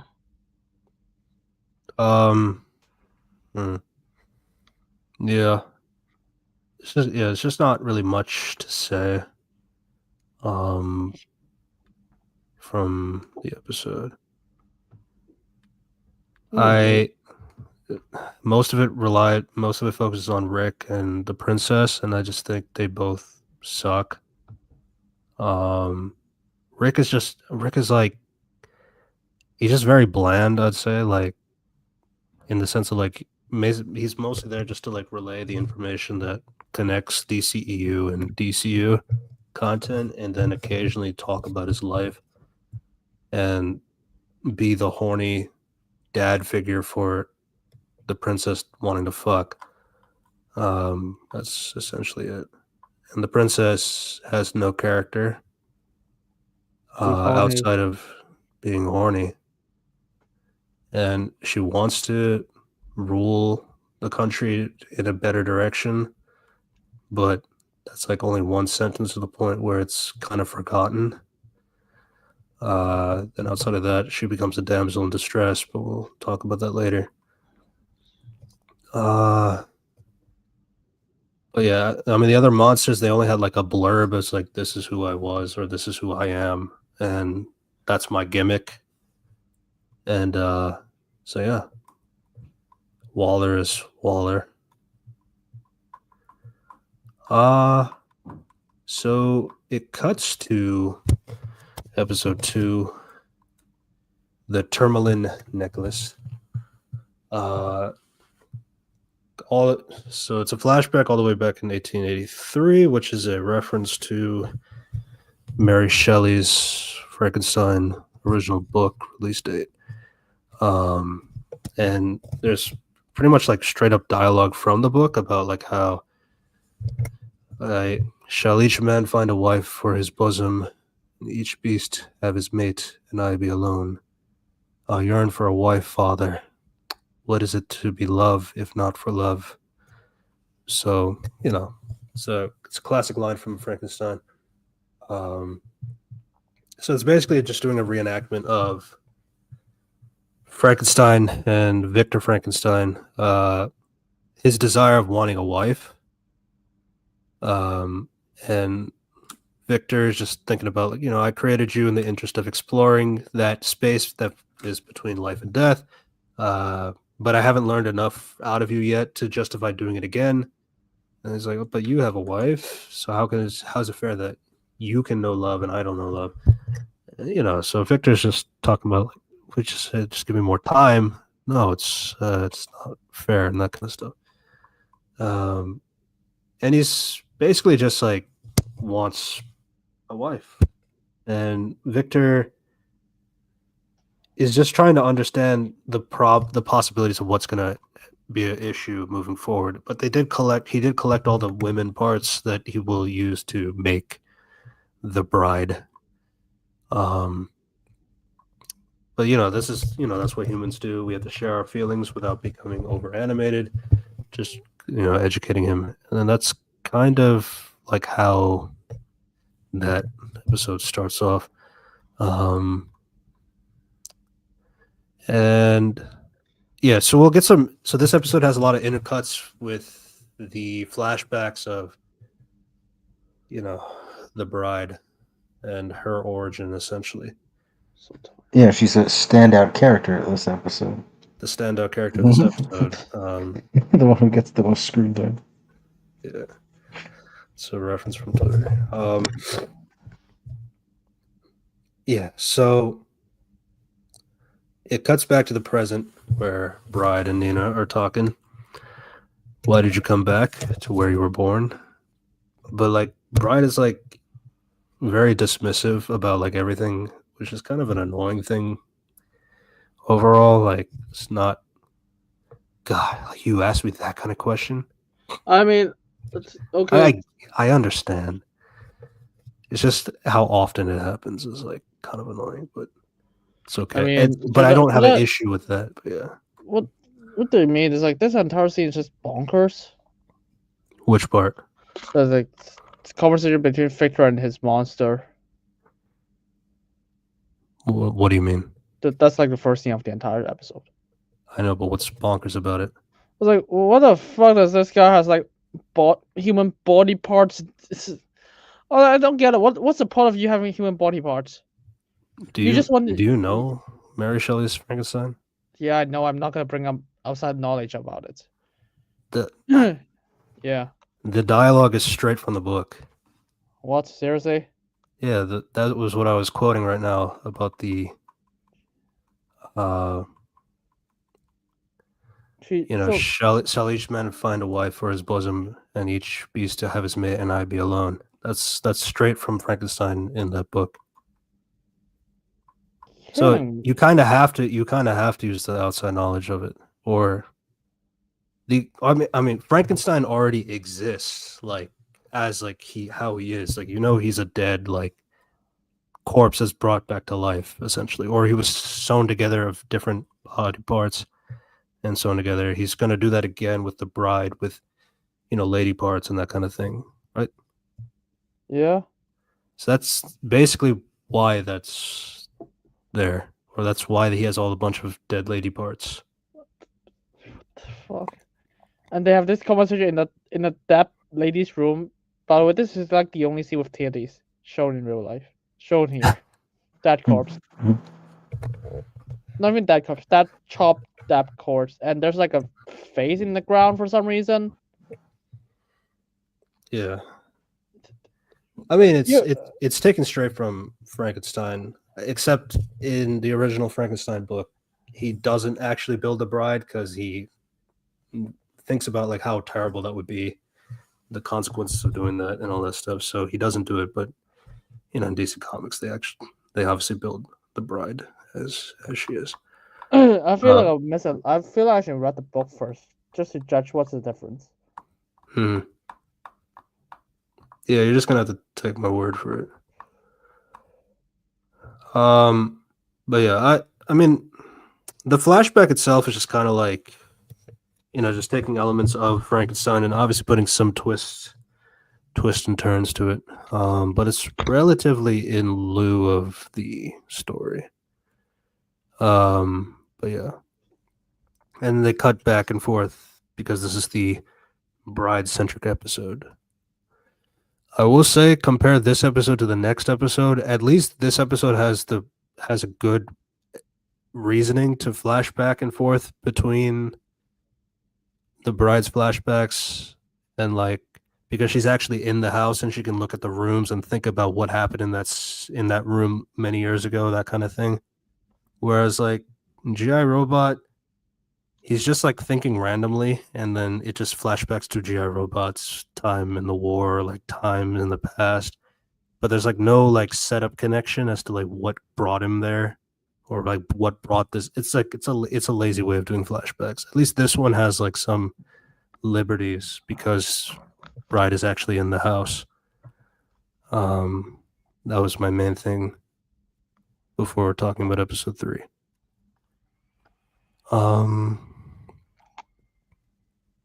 Yeah, so I mean, basically it's. Do you want to speed run it just a little bit? It's fine with me. Yeah, I Because don't like really care that most of much. it is just kind of like because like most of it is just the bride like walking through the house and like seeing a room, and then she has a flashback of her time with her, Victor, and Frankenstein's monster. And the other part of it is just Rick and Alana fucking. Yeah. And so which I guess let's do the Rick stuff first. Yo, Since there's Crime less. Man, that is so rare here in Pocolastan. Fuck. Yeah. That's like the most brain. Like that is like some of those one of the most tone deaf lines in the DCU. Can you repeat that again? DCEU. That's like really tone deaf. It's like nice people are rare in a country. Yeah, sure, man. Yeah, sure. If you say so. Yeah, this American man is so nice in my country. I've never seen a nice man in my country before. Nice. I mean, your guard is quite nice. Why do we fuck him? He's old enough to be your dad too. So It's true. that's the bar. Okay. Let's do the Rick stuff first because like it's not really much to say. Rick is getting his wounds cleaned by the princess, not by her servants or like anybody else, not her guards or medical staff. No, the princess of the nation is tending to his wounds. Wow, that's not contrived at all. I mean, I think it's intentional because the princess just want to make him fuck her. Yeah, I know, but like, I just wanted to be silly for a second. So yeah. But So no, this kind she's- of injury should absolutely be checked out by medical staff. Here's the thing. Yes, you're right. I don't think so, man. Yeah, so the other creatures are kind of looking at Rick kind of scared because he still has the phone in his hand, and she's trying to tend his wounds, and it gets to a point where like he even like threatens to put the thumb over, and then they back out of the room, and the princess closes the door. The princess is like rubbing his wounds, getting the blood out. So she kind of explains that this little button here, it gives a painful jolt directly to their brains. That's cruel. Yeah, it is. You need to take off the shirt so he can clean the wounds. So he does. And then she's looking at his abs. So you have the remote and you can control them. They haven't really been super obedient. The skeleton man, Dr. Phosphorus, he tried to kill you to get it. That's crazy. Quite a team. I promise, Princess. Some kind of Creature Commandos. Yeah. I have to learn how to commando the creatures. Yeah, I'll keep these folks under control. Keep you safe. You're such a kind man. So there's a lot of she's taught. I've said this a lot. I feel like Maria just has a default setting of talking horny whenever she's voice acting, because like there's like no subtlety or at all out of her, which it's not a bad thing. It's just like, I mean, I appreciate it. I don't appreciate who she's saying it to. Let's just keep it at that.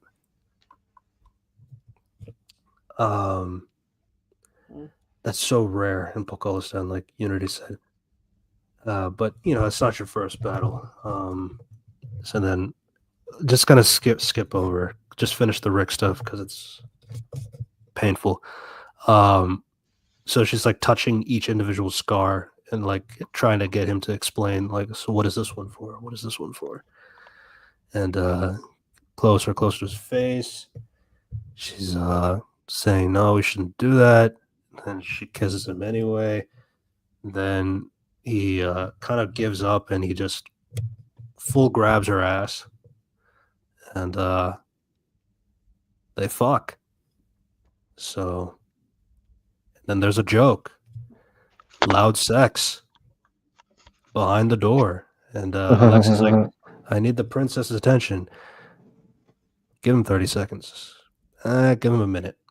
Give him 30 minutes. Yeah. What's going on there? Why can't I speak her now? It's like, do you not understand what sex is, bro? And yeah. So that's the scene. Very funny. Yeah. I laughed. Yeah. DCU is back. Should just probably just start with Superman first. Yes, you should have started. Yep. Yes. And scrapping all these fucking characters, including if it means Blue Beetle, scrap Blue Beetle, man. I mean, I don't care about Blue Beetle, but yeah. I mean, people like Zolo. I mean, I like what's it called? I like the Suicide Squad. Doesn't mean that I want just scrap it. Yeah, I mean, but like, isn't Blue Beetle like still relatively like safe in the sense of like the rest of the DCEU? Like, it doesn't really do that. I can't even think of like what is like the biggest. You're kidding me? They literally have a fucking company that said, "Hey, I'm building a fucking suit that can blow an island." No. I'm not talking about that. I'm talking like, what is it? Does that have anything to do with like a DCEU property from before? No, just except for a few references. No. Okay. Because that's what I'm saying. Yeah. I feel like that's still lesser than like Suicide Squad and Creature Commandos. I think, in my argument at least. No, no, it's just a lot of like here's Batman, Superman references. Yeah, but like that's something that can carry over at the very least. It's like Shazam, minus the last scene. That could kind of carry over. No, it can't. The last scene is Superman. Okay, but faceless, headless Superman. Right. Yeah. But that's a reference, right?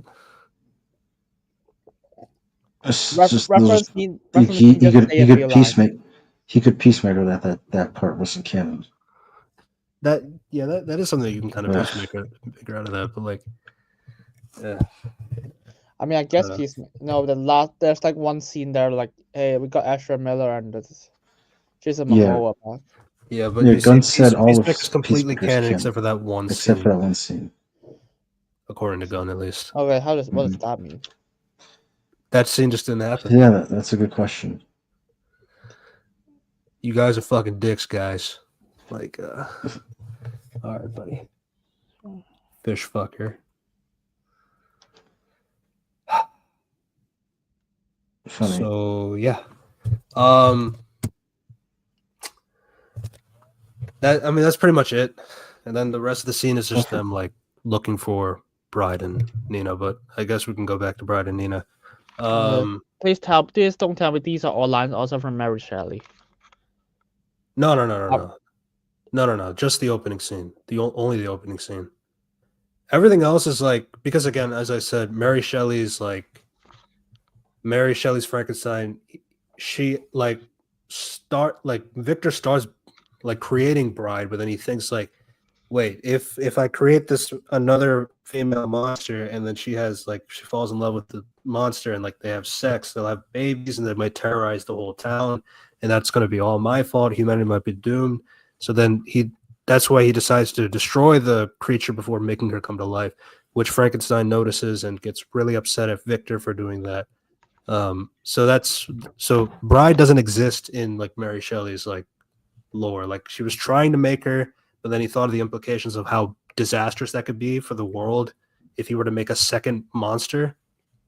So that's why everything going on here after the first scene onwards is like he's already created the Bride. So it's like you kind of have to fib it a bit so that, including the monster fucking part, but we'll get to that. I mean, to be very, like, Bride of Frankenstein is a thing since 1945.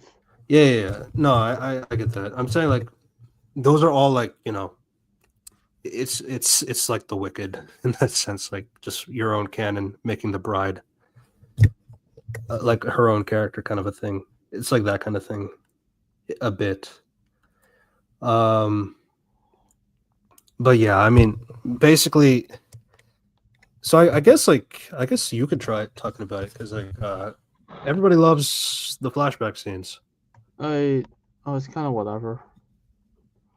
I mean, it's just like, oh, I missed I can understand that, but like, could you elaborate? Because here's a scene. Oh no, my Frankenstein. Frankenstein was like, I love her. She's beautiful. But it's like the Victor was like, no, don't, because she's like, she only just got born. Yeah. And she doesn't know shit. So she has to relearn things. So, okay, no, it's like not just relearn things. She doesn't even know ABC. That's a problem. So she usually have a mentality of like, have you seen Poor Things? Yes. Okay, that should be her mentality if she doesn't even know ABC. Yeah, I mean, they wanted to do the falling in love with your mentor kind of a thing, but we'll get to that. It's a very interesting way to write women, but I'll say that for later. And of course, I'm not shocked that when like the baby was like, it's just like, oh, the baby is born. I was like, okay. It's like she should, because they just kind of speed run how she thinks already. Right. So essentially it's just like the development process. Obviously, like I don't think these scenes are happening like back to back to back. Like I'm sure there was like a time gap, and these are all just happening in the sequence of flashbacks for the sake of, the audience. I'm not gonna ask like, how does that work in DCEU? Because like you can't just tell me there's like 83. There's like you can just create life already. This is DC Comics, man. They just do I that. I don't fucking care. They just do that shit.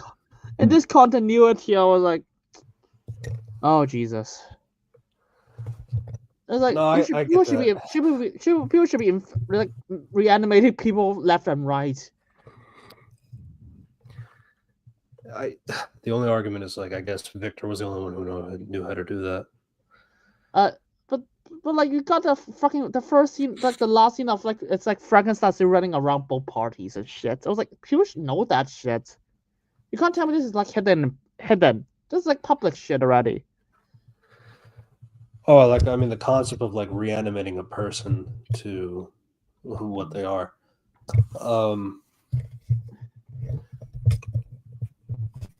That kind of thing. I mean, then again, like there's also like stuff is like, oh, it's a pop culture reference if you know what Frankenstein is, but how do you react like when the pop culture reference is actually real?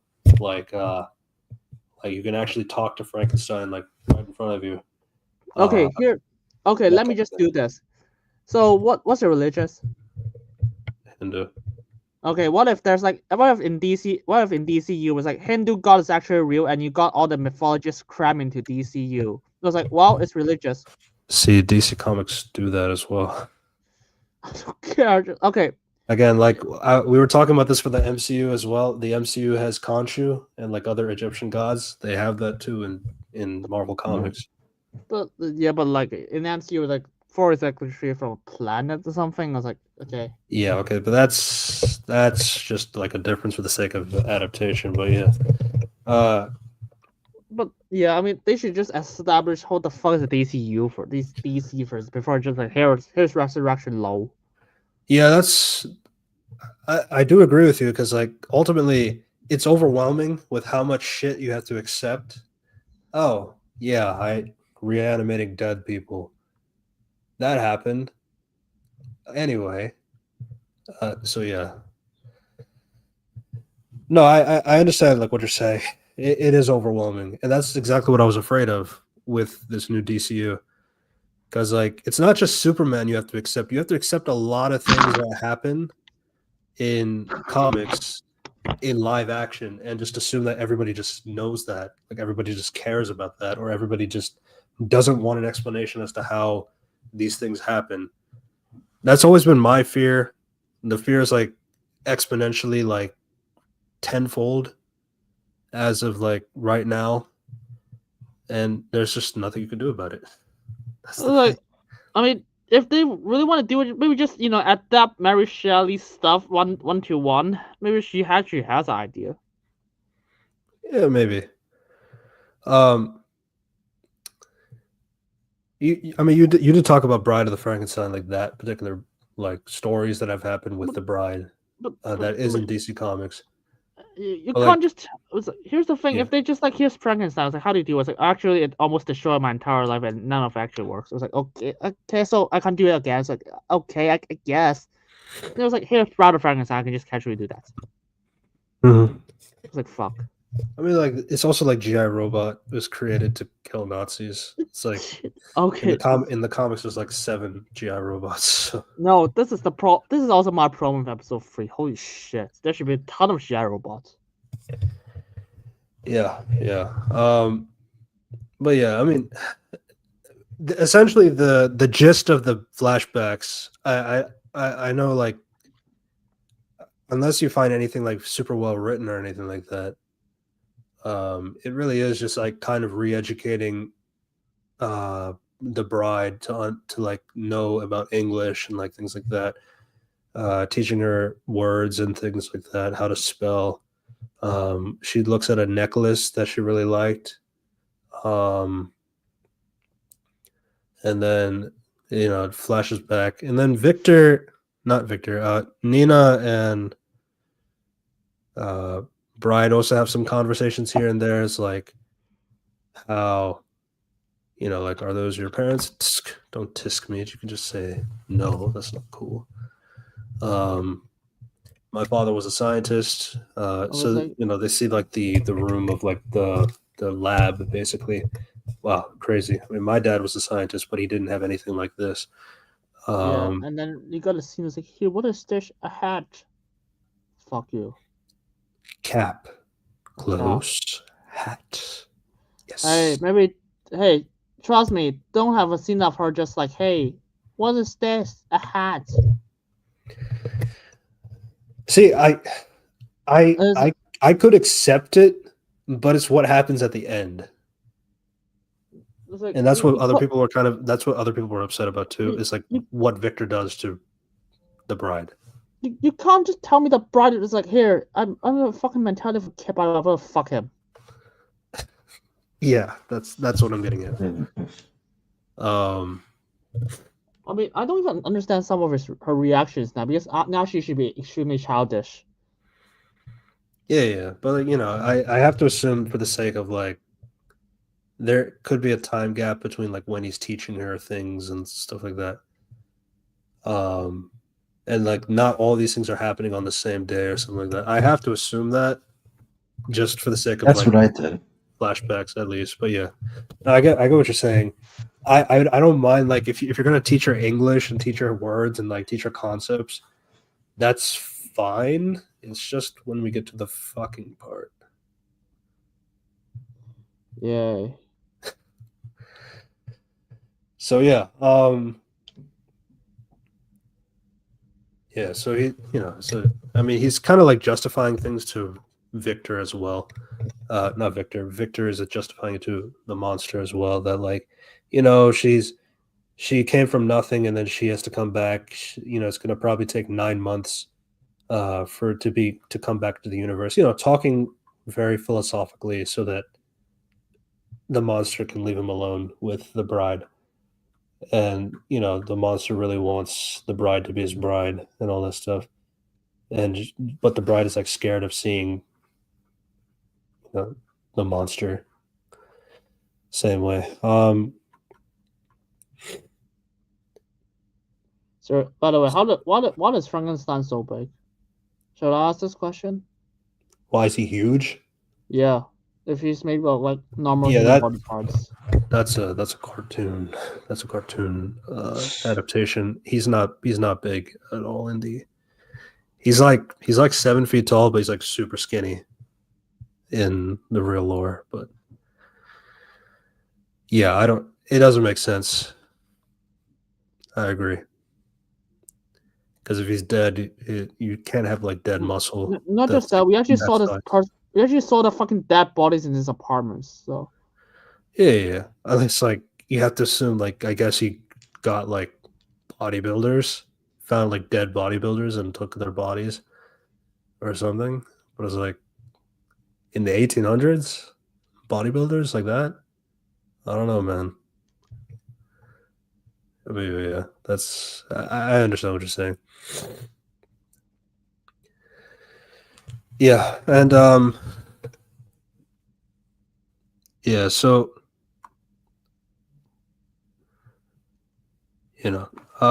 birth is always horrible. God's gift to humans is that he lets you forget, but science isn't very forgiving. And then Nina's like, but I'm not human. Stop with the bluff. Fish, you're the only one of the freaks who is. We're monsters. But like, so she's saying she's a human being, but with gills. So that's interesting. So she's Aquaman. Allegedly, but doesn't look the part. So she notices that she's looking for something. What are you looking for? And then then they show you the necklace and all that stuff and how it looks really pretty. And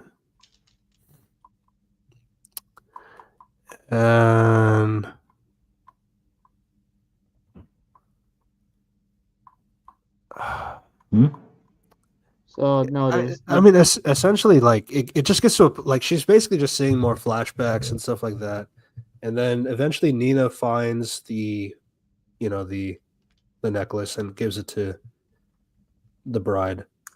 Is this what you're looking for? And also, while this is happening, Rick finally finishes his sex session and realizes that the bride and Nina are gone. That they gotta go find her. And I was like, hey, what the fuck do you think is this necklace? I guess she just told him that, oh, by the way, I have this necklace. She said she was looking for a necklace in particular, and then Nina just finds like a gold necklace with like a red ruby, so she just assumed it was the necklace she was talking about. Yeah. I mean, there could be plenty of necklaces, but luckily she got the right one. Yeah. Or that she found it. Yeah. And it didn't get burned. Yeah. I guess you can't burn gold like that, but like. Okay. But yeah. Yeah, so basically the rest of the creature boys, they go in the car, they bring Alexi with them, they leave the princess alone at the castle, so let's keep that in mind. And yeah, she tells the driver, can you show where that is? Yeah, let's go. What's up?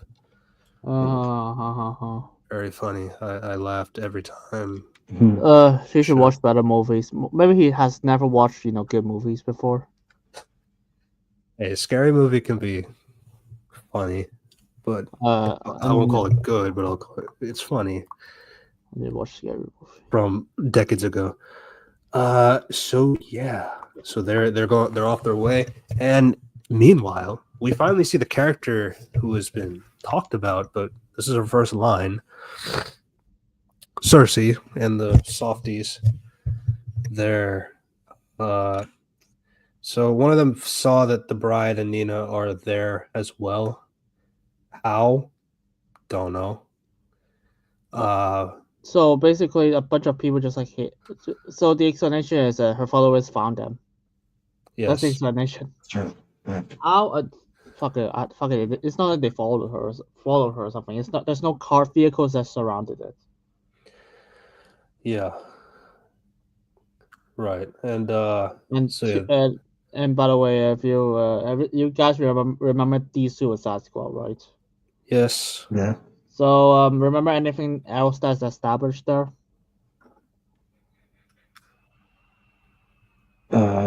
Regarding this particular situation. You mean like to track people? The tracking part? Amanda Waller can see enemies through the fucking radar.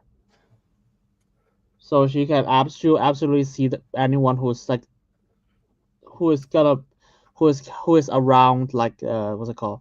Nina and Bride. Oh. Like if somebody's watching them or something like that. Yeah, Amanda's always monitoring them through her satellite. I guess she's relaxed. Yeah. Like so weird because even these Suicide Squad when she's asleep, she has like other people watching over her. Like 24. This is 24-hour thing. Where's Jennifer Holland, man? We need her. Oh yeah. To be fair, she got in Peacemaker. She got fired. She not the fired, demoted. Hey, we need her. Fuck the DCU. They don't need her. We need her. Exactly. So yeah. So they found her. Cersei is informed. So she heads off. And basically, once the necklace is found, so this is an interesting thing for me before this fight scene happens, is that the bride is going through some PTSD-ish kind of things. I struggle to call it that because it's not really that. It's just remembering a few things and being sad, which I don't want to really diminish. No, this is fucking PTSD first like draft. Fuck you. This is like the first draft of the script. yes. No, what's the point of the flashbacks? You know, she sees it, sad, done. Yeah, Fuck but me, these no are the context. best. These are the best written scenes in the show. Oh, it's like, And oh, that's she not cares saying much, about man. him. Oh my god, have you seen? Okay, I will get to that because this is literally just ripping off Poor Things, but the Poor Things stand up better. We'll get to that. Yeah. So once like she gets it, so she's dealing with like some kind of sadness or something like that. So, but she gets like the necklace and all that, and she's super happy for that. And then all of a sudden, the some of the softies come inside, and they're trying to shoot at the bride and Nina, starting up a ruckus, starting up a fight scene. The bride is just soloing everybody, and Nina's being useless. Do you know why she's soloing everybody? Because you see, she has this plate she got from like a what's it called, heater, and it blocks all the bullets. And instead of shooting at her leg, she just shoot at the shield. This is like Darth Maul from like the Clone Wars season 7. Yeah. So those are just the minions. I'm sure the bride won't be able to solo the sorceress Cersei or anything. Yeah, somebody tries to punch the bride in the face. It like does nothing to her. I'm gonna be honest. Like she throws the human outside of the building through the ceiling and like through a bunch of floors and like super fast and that kind of so very strong woman. Just I don't get it. Just had her like okay. By the way, my Victor just make my skin like be so tough that bullets bounce off from me because it's powered by lightning and lightning can literally destroy a building. Just say that instead of hey, she's not bulletproof. But by the way, fuck you. Yeah. So once the softies are taken care of, Cersei comes in. And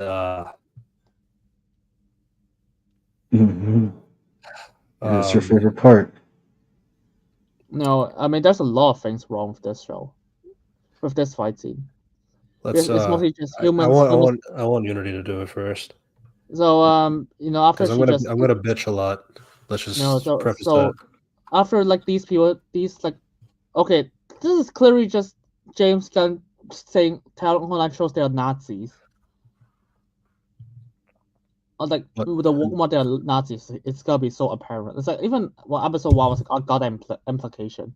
Especially they have a character who hates Nazis. And then it's like, hey, none of them know how to shoot like Nina's bride's legs. Fucking hell, they didn't give the bride a real name. To be fair, she doesn't have a name. Fuck you! She should absolutely have a name based on the logic of this show. You can't tell me this Victor guy just teach her so many things. And it's like, here, what's it? This is a hat. Where's this is a necklace? Like, okay, what do you want me to call myself? I should give you a name. Your name is the bride. Okay, the bride. Fuck. Mm-hmm. You can't You were tell me. made to be a bride. Say that again. You were meant to be my bride. Wait, say that again. Yeah. Oh God. It's like, I mean, just have her. I mean, I don't care if you just call her Lady Jill. Frankenstein. Yeah, Lady Frank. I'll just call her Jill John. Jill Moron. Jill John. Joe Jill Mora. Was it just have her called Jane or some shit? I was like, what the Yeah, fuck? Just give her a name. because because the Frankenstein. So Frankenstein's monster that's kind like he doesn't have a name. Like he's just Frankenstein's monster or the monster or things like that. Bride I thought he did is have kind a of like name. a similar thing. Like they just don't really have a naming convention for them. Just Fuck no. so yeah. DCU I mean, guys. I'm just saying from comic and Mary Shelley wise, they just don't name these monsters. Yeah. So yeah. Plus, you know, So yeah. iconography. I recognize the bride from all my horror movies, Yeah. that kind of thing. So So yeah, bride versus Cersei. no, not yet. It's like because she and Nina just decide, We're what's not the ready best yet. course Good, of good, action. good. So it's like jump. She just punch a guy so hard it flies through the ceiling. After that, she Yes. just instead of jumping, she just shoots a bunch of things, and then it's like, oh no, she keeps shooting at me. What should I do? Oh yeah, I'm gonna jump off this window and land on the but one person. Instead of all the people just like fucking shoot her. Bride just grabs a gun and just shoot everyone like 12 people, and none of them reacted until like after aside from one person who did not take cover, just shoot her. Yeah, so it already let me know that the Sons of Themyscira are just a bunch of incels. Like they have no superpowers. They're not actually sons of Themyscira. So that kind of that's going to be important for the next episode in particular because of how OD they are in the next episode for some reason. And none We'll of get them know how to shoot, so just shoot her. Just shoot her, fucking hell. Yes, and then it's like I know we got like these, and then and then they got this fight scene. Wait, what part do you want me to talk about this fight scene? Which part do you want to talk about? Because there's like a lot of problems with this fight scene. Okay, so if we're talking about Cersei in particular, the thing I don't understand is like why do this to Cersei first off, but I'll get to that later. But like these fight scenes they last like 1 minute, 1.5, 2 minutes max, but like they don't last like long at all. And that's gonna be really annoying, especially for episode 3. But By the way, Brad is 100% flying. no, they said she super jumped. What the fuck, man? There's literally a shot that she literally just I fly her know. above the ceiling. They say she super jumped. Kidding. So yeah. It's like Samurai Jack. You can fly? No, jump good. Yeah. Sure. I'm falling with style. Yeah. If you say so. Yeah. And by the way, because this fucking Cersei is like a fucking stupid person. Instead of just shoot her in the distance, just close the distance. No, seriously. Yeah. One. Okay. I'm gonna bitch now. Cersei. Cersei is what they call her. Fuck that. It's Cersei. She is so fucking useless in the show. And it gets worse in episode 3. But in episode 2, I could give a little bit of I don't know if I can give a little bit of flack, but like to have like you have like this entire squad, the Creature Commandos was assembled to fight Cersei. And the fact that she is getting soloed by one of them, the bride, easily. Like, I mean, sure, she's getting some licks in. She's putting up a fight a little bit. But you're letting her close the distance for her to fight hand to hand, and you change it to like Cersei is an Amazon, so like she should know how to fight. But but let's take that out because like I guess the Amazons don't exist in the DCU as of right now, so I'll take that outside knowledge out.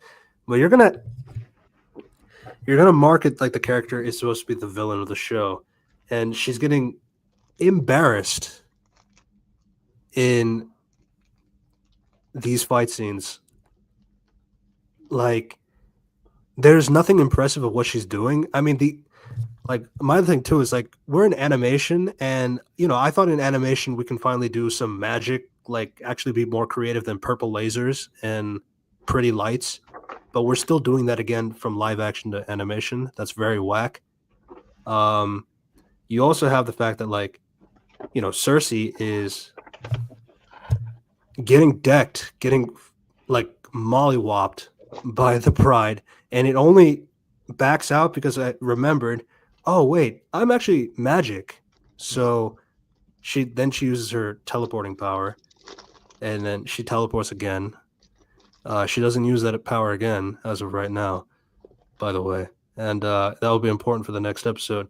And then she gets to a point where she does get cornered again by the bride, gets put on her back, and then but she grabs her by the arms and then turns them into inflatable tube men, so that she can kick, so that it distracts the bride enough to like realize that's fucked up, and then like kicks her off so that she can fall down to the ground and all that stuff. So yeah, but Cersei won the fight though. So why are you complaining? Cersei was losing for like 80% of that fight, and she only won because they just remembered she was magic. Fuck off. Yeah. It's crazy because it gets worse in the next episode. But we'll get to that later. All right, so I did a lot of bitching. What do you have to say, Henry? No, just a lot of fighting. A lot of So close anything in particular? No, why don't you start worrying? Do you want to talk about the sex scene? Oh yeah, while like the bride is like pinned down or something like that, she's thinking about the time she was pinned down. No, because by Cersei was like, "What's the best course of action? To choke her." Sure. Yeah, so the bride is thinking back when she was being choked. Instead of bride just like, "Hey, I can touch you now. Let me just turn you into balloons right now. Just choke her. Fuck you." Yeah, she's thinking about the time where the bride was having sex with Victor. How does that work? It was like, isn't that like a fucking child's mind? Yes. Okay. What? No, that's not in lore. I'm going to tell you right now that's not in lore. Okay. Gunn is a very perverted man. I've seen it. I've seen enough of it to get the idea. But man, you're doing this whole thing. It's like, God, he's fucking his child. I was supposed to take this seriously. I was like, this is like the Victor's an incest. It's not even incest. It's necrophilia. Would that also mean that Bride and Frankenstein's monster are siblings? That part you don't have to think about. Okay. Well, okay. At the very least, they are not biologically the same. No. Yeah, they were both created by Victor. Yeah. I mean, it's a similar concept like Adam Warlock and Aisha. Like they are, but to be fair, the MCU changed their dynamic. I was like, fuck it. Okay, I guess so. And then we're like, hey, and it was like Victor and Bride. I was like, hey, I want to fuck you. Like, yeah, like sex now. Yeah. And then Victor saw what happened. Because Victor doesn't know how to close the door. That's basically the reason. The 1800s probably have open doors. Let the stink out mentality. I mean, it is. Even then, it's like they clearly wanted the cuck scene. So yeah, So you said this part with isn't in the lore where Victor had relations with the bride? No. So the benefit of the bride in DC Comics in particular is that we just see her. We don't like really see her origin kind of a thing. You just kind of have to assume her origin is the same as like Bride of the Frankenstein, like those movies, like those old horror movies and that kind of stuff. That's typically what they do overall. Which are, those movies were for kids, so they wouldn't do something like having sex with a corpse. No, it's like for fuck that. You guys seen like fucking You guys seen like what's it called? Good like what's fuck it the movie. You're talking about Poor Things again. Yeah, Poor Things. Yeah, like that. That's basically the concept. The child learn about sex, but Emma Stone did not fuck her creator, Willem Dafoe. She fucked other people, and she has to slowly learn about sex during the movie. And it's like she does not even do sex. She says she has to learn what's masturbation first. It's like I feel like this movie is like let's just skip all the parts. Yeah, Like, I mean that's just the benefit of well, it's not a benefit, it's more of a detriment of like 20 minutes flashbacks. Motherfucker, you could get to the sex. I'm gonna be real here. Every single thing can just be summarized in one line. Okay, here's a flash. Every sex scene is what you said? No, every single flashback scene. Okay, I'm gonna summarize it like how you guys remember like in the Suicide Squad, Ratcatcher 2 just summarized her backstory. You could just make that in like 13 minutes flashback, but they summarize it in single sentence, and it works. Okay, here's how I will summarize it. My father created me because his monsters want a bride. But the moment I awake, I was scared.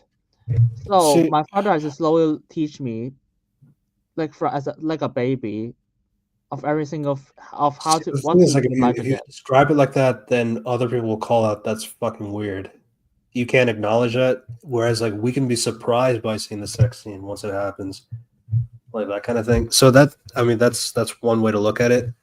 The other way to look at it too is like this show is very clearly like it is like if you read the episode titles, like they give a very clear indication that the idea is that each episode is going to spend half the episode like doing the flashback origin story of one of the creatures, and then also do the rest of the characters in the real world time, 2024 time, like as the second half of the episode. Okay. Like episode 2 is like it's the Weasel episode. Episode 5 is I think the Dr. Phosphorus episode. I'm gonna kill myself. Yeah. So which is like I don't like when you do a formula like that kind of thing, because like it's a 20-minute episode show. You don't have time to do it this way. I mean, you could just make an anthology series if you want to do it like this. What's the first episode about? I'm gonna have like send Bride of Frankenstein to go to this random mission and pocket fuck, and he's gonna fight Frankenstein. That's her episode. And then what's the second episode about? Oh, it's gonna be also. But you can just make it like not Creature Commandos, like what's like a black as like what Amanda Waller's department called? Black Ops, Task Force X. Yeah. Call the show Task Force 6, and each episode is about a new Task Force member. Task Force M. It's like Task Force M. The first episode, GI Robot, go to a mission. Here's some flashbacks. Done. Second episode. Yeah, it's like you're right. Because like my main thing with the episodes in general is like how it's so weird that, well, think about it. A lot of these flashback episodes have nothing to do with like the actual plot of the episode, and I think episode 3 in particular is more of a crime on that, because Rick is like talking about we need to get in there, our friends could be in danger, and all of a sudden like GI Robot is just staring blankly, and then it flashes back to him in World War II. What does that have anything to do with like my friends being in danger? It's like I mean, I guess the connection is that my friends were in danger when I was fighting the Nazis, but he's a fucking Nazi killer. Like that's not a connection.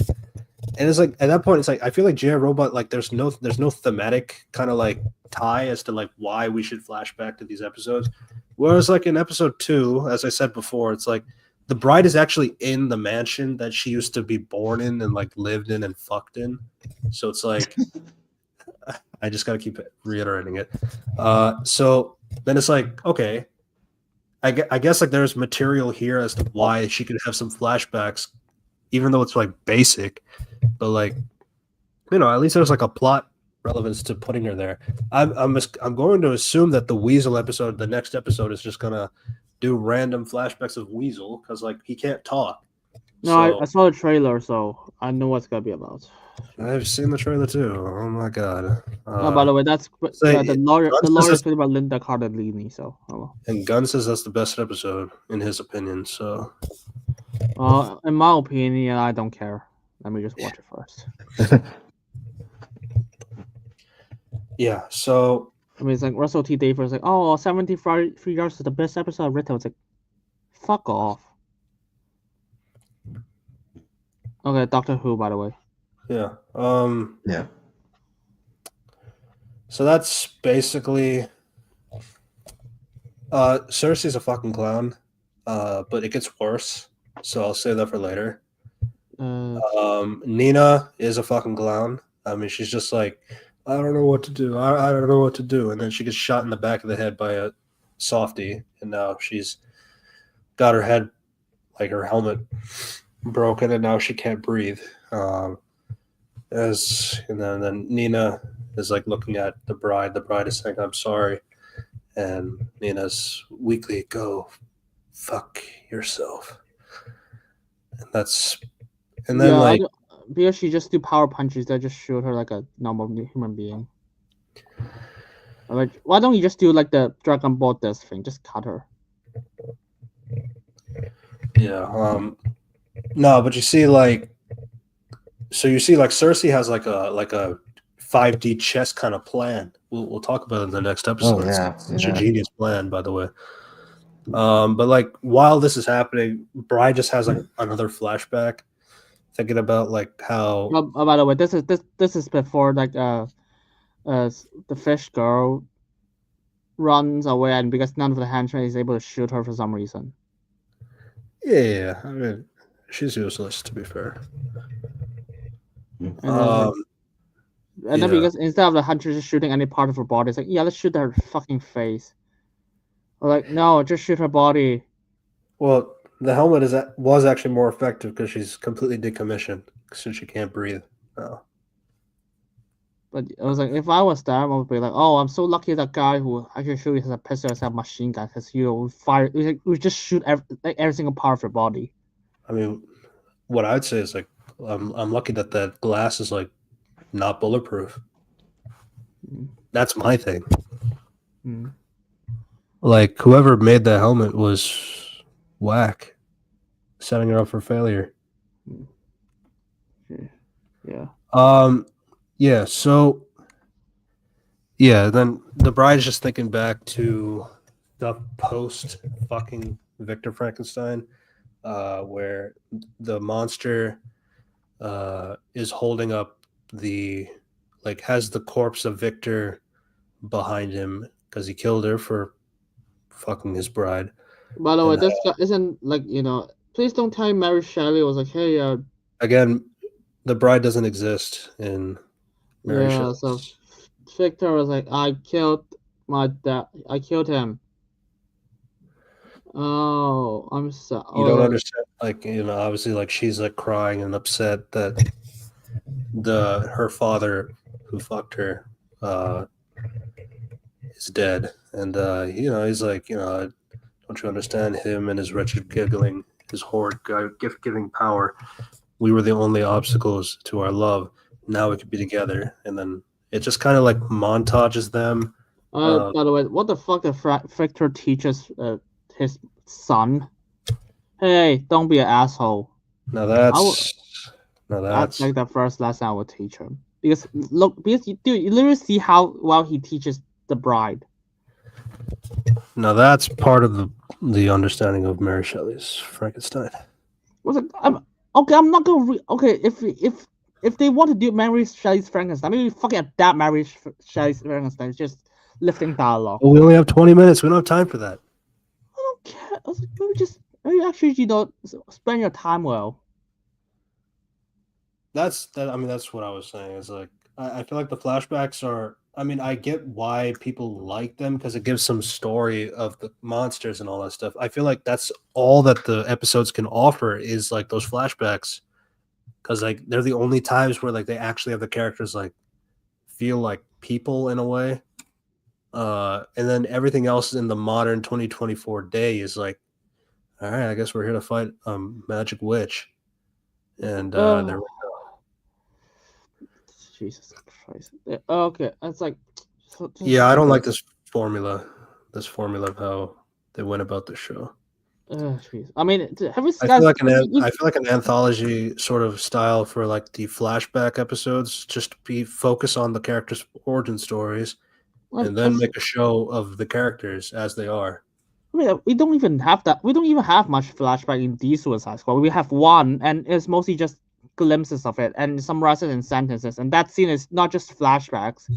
For like Ratcatcher, we actually get the perspective of like what's it called? Fuck, I forgot Idris Elba's character, Bloodsport. Actually, just like sympathizing with her, and every character is listening to her. It's like, I'm understanding you. That's why you have a stronger bond because I will not abandon you. It's like, it actually tells you about the characters. It's not from just Ratcatcher, and you can summarize it in like 2 minutes at most. I was like, it's just or what about like Polka Dot Man?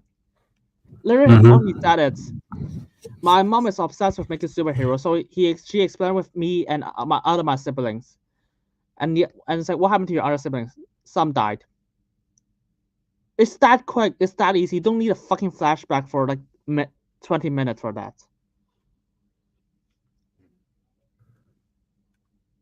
And you get the idea. Yeah. Yeah, so then basically all it does is just cuts to the bride and the monster, like kind of just fighting over the decades and centuries later, where the Frankenstein is like always chasing after the bride is always fighting back, and all that jazz. And that's basically it. It's like, hey, chasing her over the decades. That's basically it in terms of the episode. Episode 2,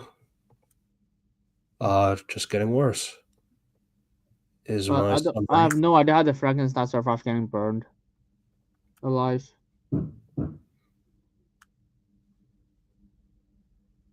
Yeah.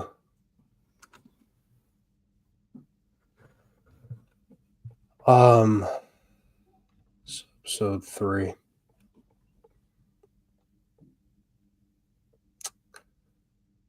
What was the episode called again? Cheers to the Tin Man. The GI Robot centric episode. Yeah. So we can kind of skip around here and there since we kind of talked a little bit about at least like the formatting of the episode. How it was kind of weird how they decided to do flashbacks. But basically the Creature Commando dudes make it to the mansion, and they're just, kind of trying to prep that they're going. We need to. Cersei has captured the exposition is just really awful because like they have to redo the dialogue again just to remind you what happened last week's episode, as if like we didn't watch the show. But okay. So Flag is like, the bride and Nina are inside. They're not moving, so it's almost certainly been captured by Cersei and the sons of Themyscira. Once the enemy is in your sight, don't pull back, or they're dead and incapacitated. It's like, so that's. By the way, okay, here's a thing I forgot to mention. Fucking hell. So the creature so they don't know that Cersei is attacking before like when they arrive to get them, right? In episode 2. So why did Rick Flag bring every single member to get Bride and Nina back? So so they said the logic is that Cersei is keeping them captive there and all that stuff. But it's like, even then, it's like, yes, you're right. That's before they even know that Cersei is. They just think that they just got lost. So Rick is just picking them up. That's basically the logic. Yes, because you see, we have to do exposition to remind the audience No, That's my problem is why do you even need to bring the entire team? Just bring you or just 1 or 2 people and left the other people to guard the princess. clearly he wants to do it himself. Just send everybody else out there, but like then again, he can't do that because he's the leader. With the detonator in his hand, even though Waller should have a detonator in her hand too, but. I was like, I mean, my problem is like just have GI Robot just guard the door because GI Robot is only a program. He won't just gone rogue. So just have GI Robot is like, okay, GI Robot stay behind for the princess. We'll pick up what's it called, the bride and Nina. Yeah. No, I agree. Yeah, fuck that. So we need to get to our flashback scenes. So yeah, it just zooms in on Robot's face, and it just flashes back to 1990.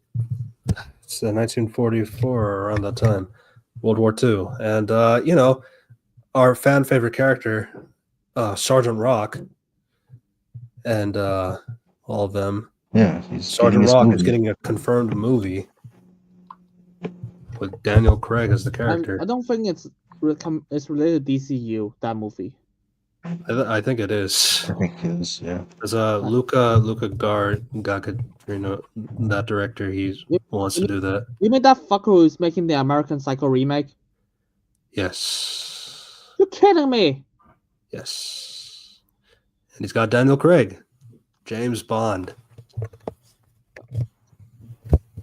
Oh, Jesus Christ. As just some random sergeant from the World War II era. So so based on that, like Gunn described that his DCU is going to be like Star Wars in the sense that like he's not going to focus on a linear kind of story. He's going to do like different eras of time and like have like stories like revolved around that time period kind of a thing. So I guess he has like a World War II era. He has like a modern day era. He has like a future era, probably like if he does Legion of Superheroes or something. It's a very confusing way to do Star it. Wars? You're kidding me. Star Wars is like 9 linear movies.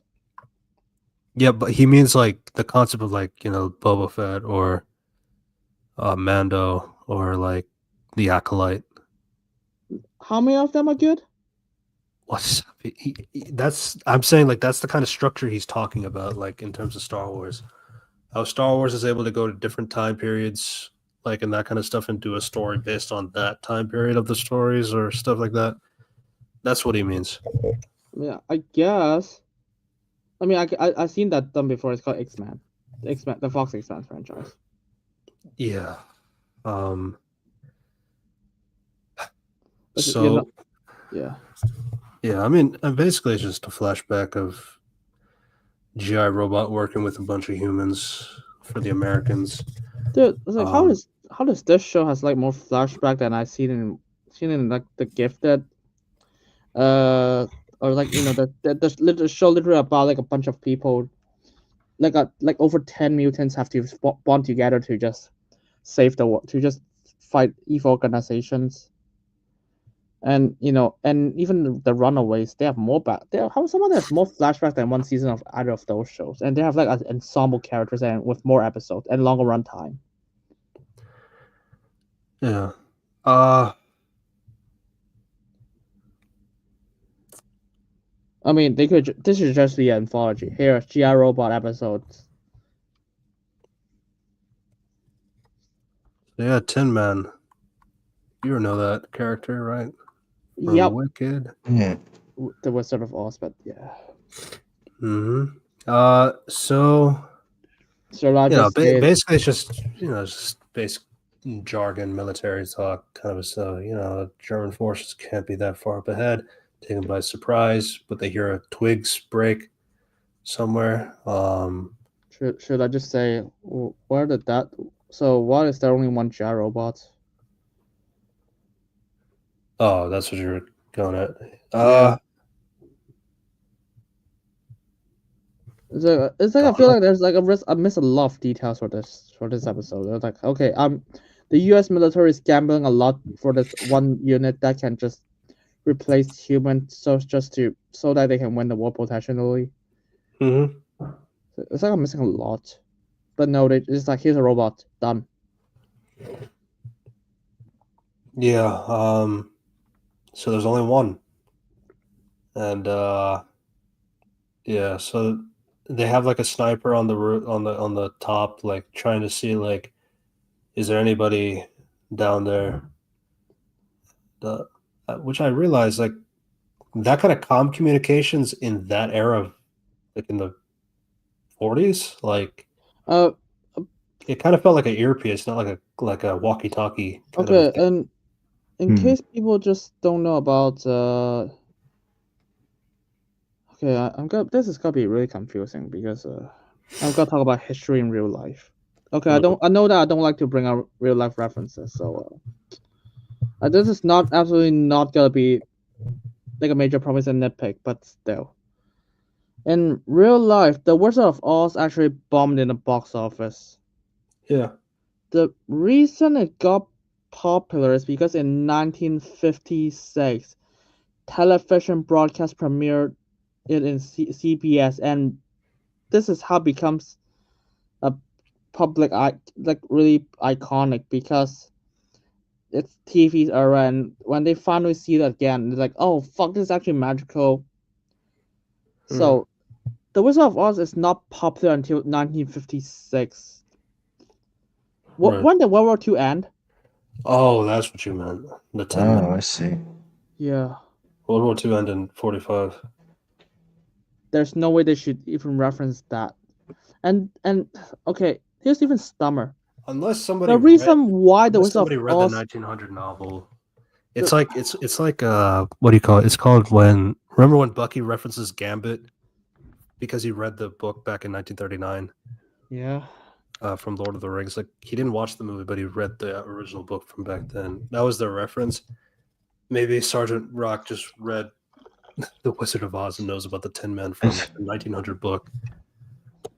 It's not impossible, I guess. Yeah, or he was one of the super fans who watched it in the 30s. Kidding. He just reads a children's novel. Seriously? He's an old man. Maybe he read it when he was a kid. Jesus. Trust me, when people referencing Tin Man, I was like, it's absolutely the movie. Yeah, I get that. I was saying, like, maybe he was a super fan who read the book, watched the movie in the 30s, even though it bombed, and was still a big fan of Tin Man regardless. So it's possible. But that's interesting. I didn't know that. Yeah, it's like I said, to be fair, I didn't know that until like I watched a documentary literally just less than a week ago about the Wizard of Oz creation. I was like, holy shit. It did not get popular just by releasing. It took like 20 years to get popular, 15 years to get popular. Yeah. So the sniper saw that there are German people like hiding in the bushes, so tells them to fall back and get out of there. And the Germans start firing and fighting. GI Robot is just standing around. So this kind of happens a lot. Everybody is like shooting at each other, and GI Robot is just standing there. But then, like, eventually he'll do like his scanners, like eyes, and then see that that's a Nazi, and then he unleashes. So I guess like he's an old robot, I guess. So I guess he just works in the context of like you have to either give him a direct order to kill or like he's not like responsive like until like he sees the actual Nazi or something like that. I guess is how they're going about it. Because that also happens in the present day too. When we'll get to that scene later. Yeah. So yeah. Then so once he sees all the Nazis, he lights up and then he grows into like a giant, the Iron Giant, so to speak. And he has like he gets really tall. Like his legs. He gets really tall. He pretty much like kind of has his guns out like in a circular motion, and then he tells the sergeant to get down. Sergeant Rock tells everybody to hit the deck, and G.I. Robot just like starts shooting like all across, killing all the Nazis. Bullets are hitting G.I. Robot and he's bulletproof, so that's not bothering him. And yeah, so killed a lot of Nazis. But like the way he shoots is like he shoots Yeah, like in I a guess. like he spins around and shoots in like circles. So it's like he's shooting like the front, the back is like, I mean, that'll be more relevant for the end of the episode of why I reference that. But I feel like his shooting is kind of like weird in terms of how it's not very precise all the time. Should we just talk about it? It's like this feels like someone just don't know what guerrilla warfare is. Also, it's like they're just like here. Because guerrilla warfare is like here. How do you get a bunch of few people kill a lot of people as an ambush? And then I was like, and then the entire thing was like, hey, instead of that case, we got a lot of people just ambush all of them. I was like, okay, that's not how it works. Yeah. But of course, there's no context. So I was like, okay, that's so weird, but okay, whatever. Robots. So do you want to continue? Yeah. So it just basically everybody's like cheering him on. Cheers to the Tin Man, and cuts to like another like where they're back in a bar, and everybody's like celebrating. I don't care if he's metal. He's a brother, and for the everyman in the Easy Company. Cheers to the Tin Man. Cheers to the Tin Man. And so every person in the bar just like, hey, we know the Tin Man reference. Fuck you. Yeah. So it just basically does. So you have your title card, that sequence again, and then it cuts to the modern day, and basically, the team is going in cautiously. They see the bride is like tied up in a chair, muffled, as like trying to be very extra careful. Cersei could be anywhere. Tell where are they? That kind of thing. It's prolonging a joke that like they're not here.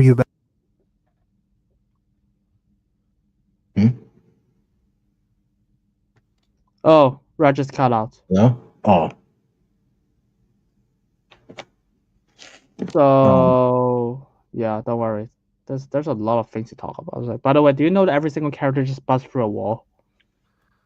Even yeah, in this scene, every character like most characters just bust through a wall. We just came through a window, Red Flag kicked down a door, and Alexi literally just do a sonic spin dash and destroy a door by rolling inside.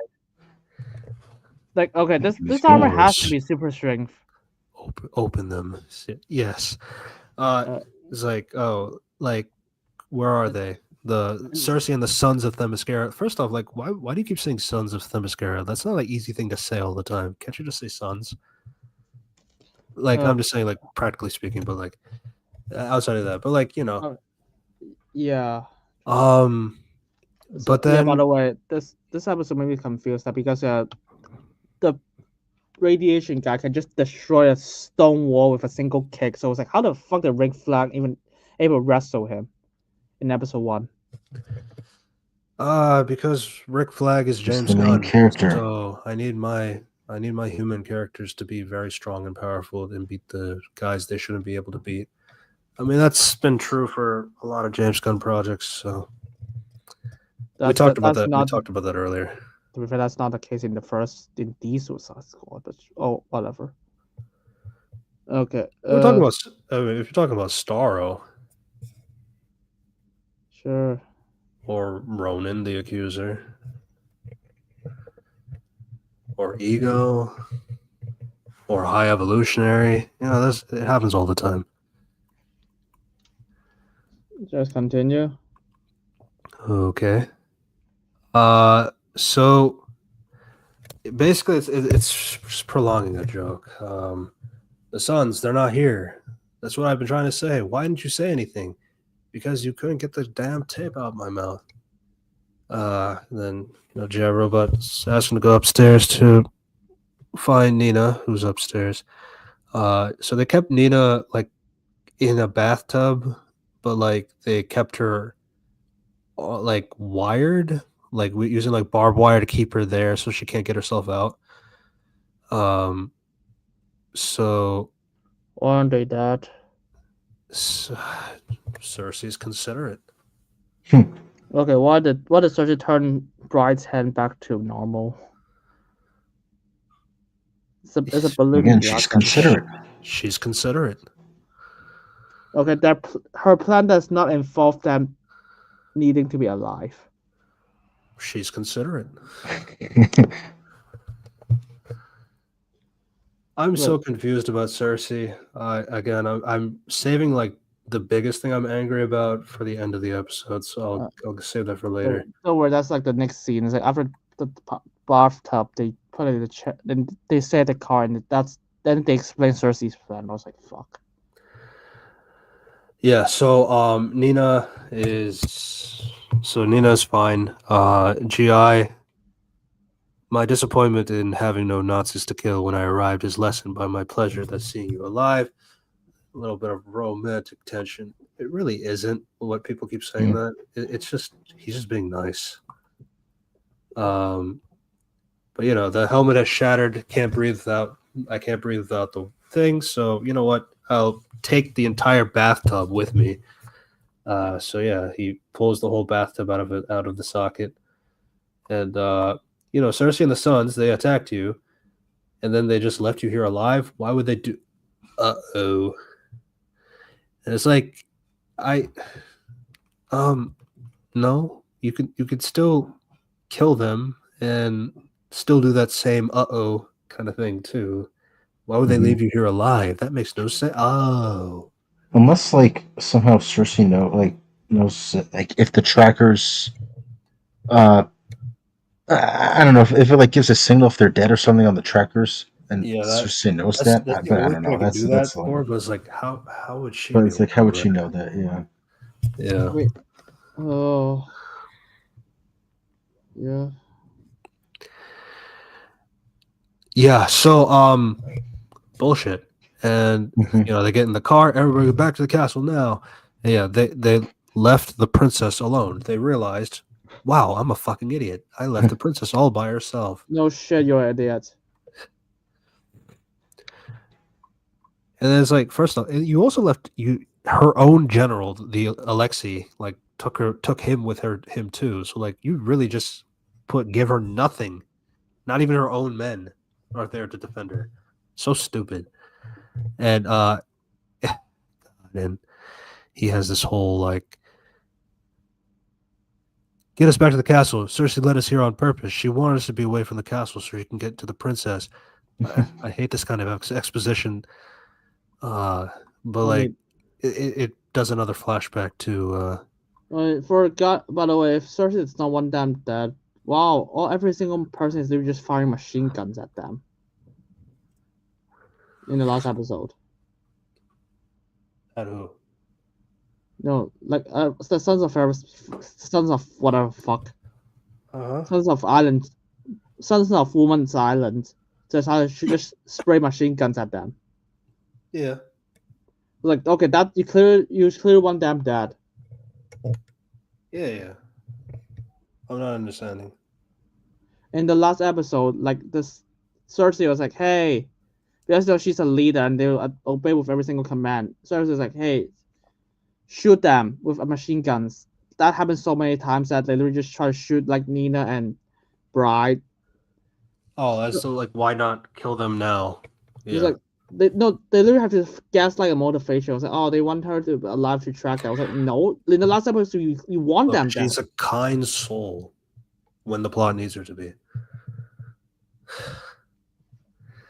I was like, I'm just got tired of these writings, but yeah, oh well. Yeah. So it cuts to like a few years later after the war. A host is like talking about how there was this great mind in the United States that made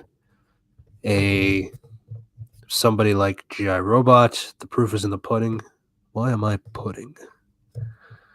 So yeah, he goes up to the stage and he's analyzing everybody in the audience.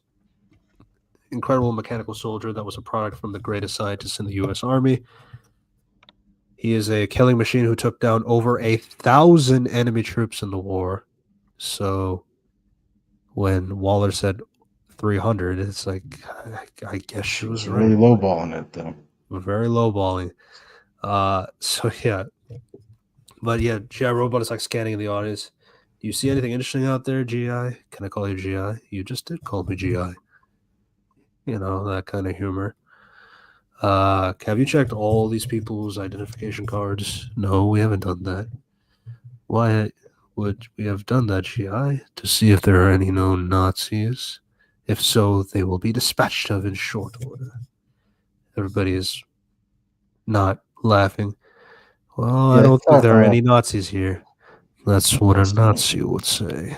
Yeah, I thought like this is where it would show like how he got arrested, like if his like programming glitched and he like killed everybody there. That's what I kind of thought was gonna happen at first.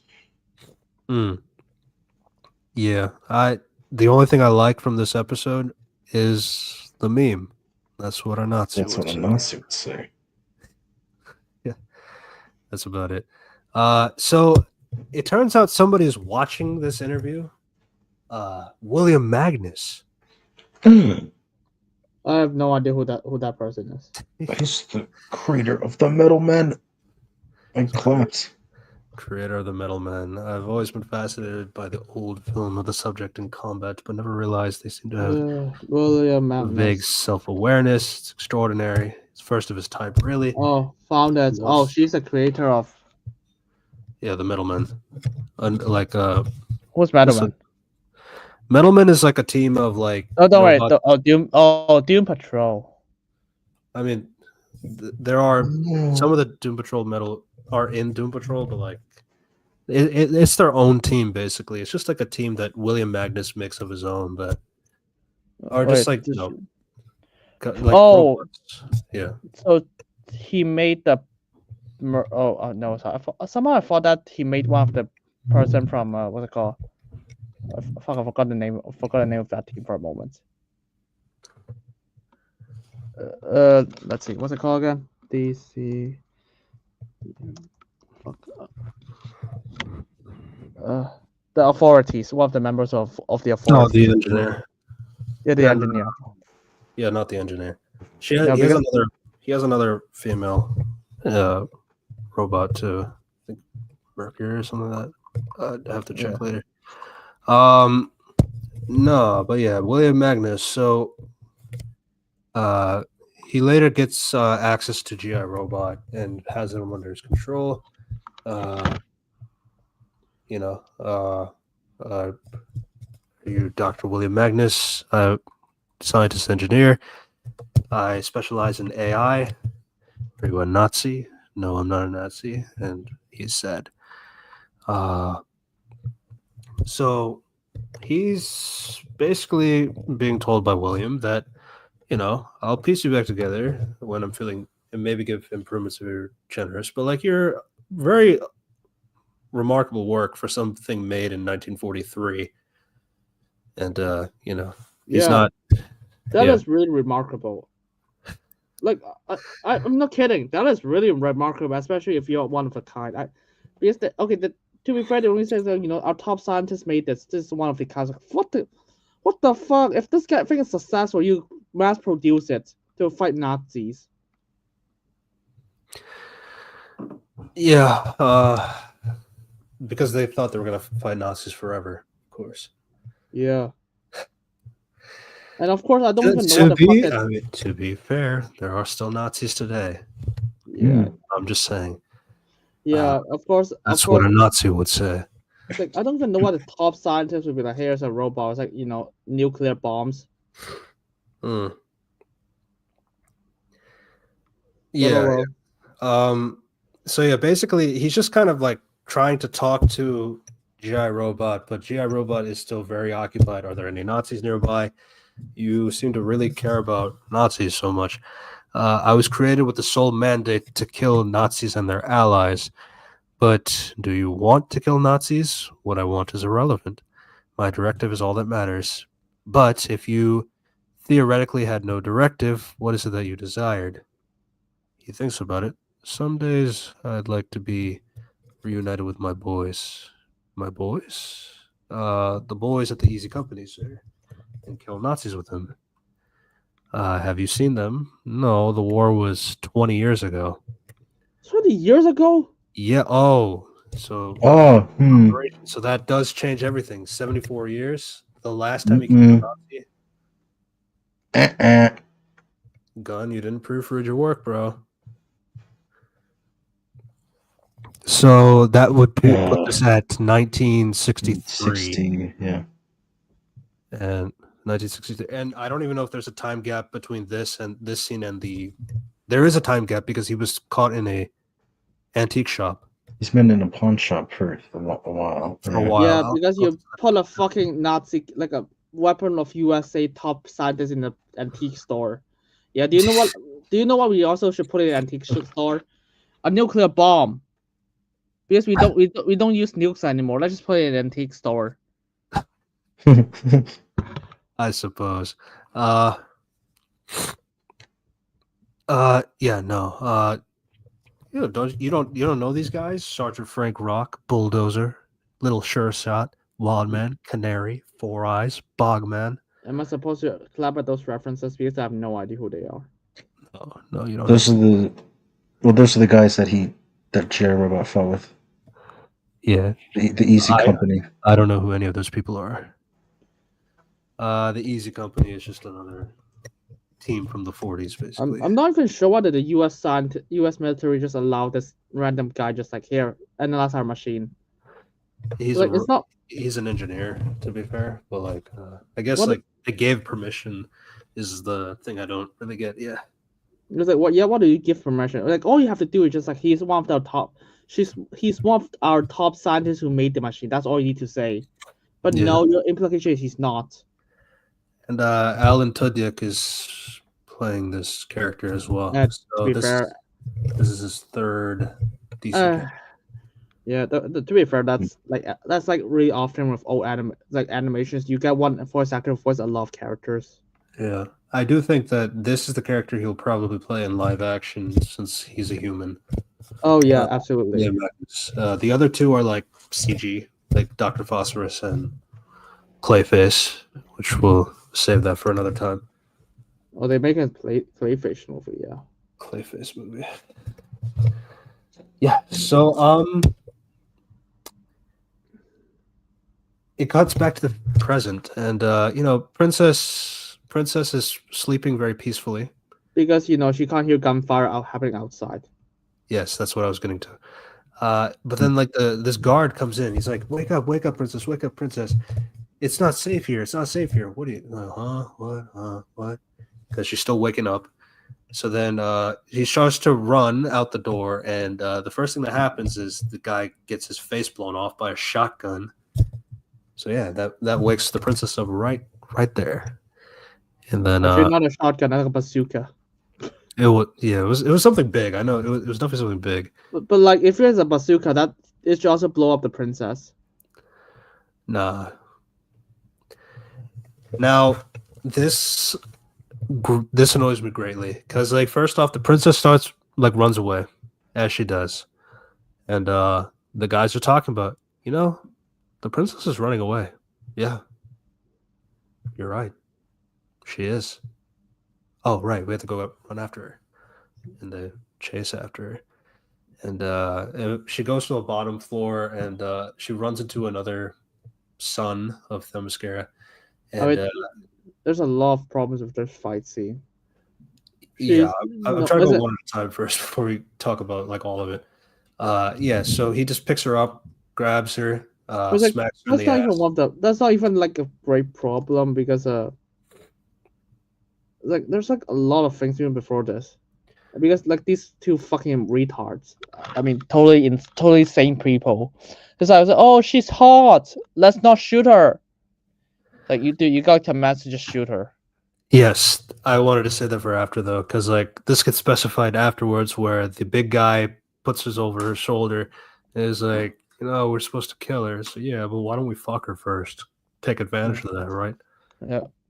Yeah, very I nice. mean, and then okay, this is even after this is unrelated. So there's a brief fight scene between guards and people with guns. Yeah, I also wanted to say that for later, but yes, that's what really annoys me. These guards with like Iron Man like armor are getting torn to shreds and dying to the incels that have no armor, no protection. They're regular humans, just like them, but they don't have armor. And they're overwhelmed and losing badly. I'm so confused as to why you did that. Why'd you do that? Why would you do any of that? Just why? Why? Yeah.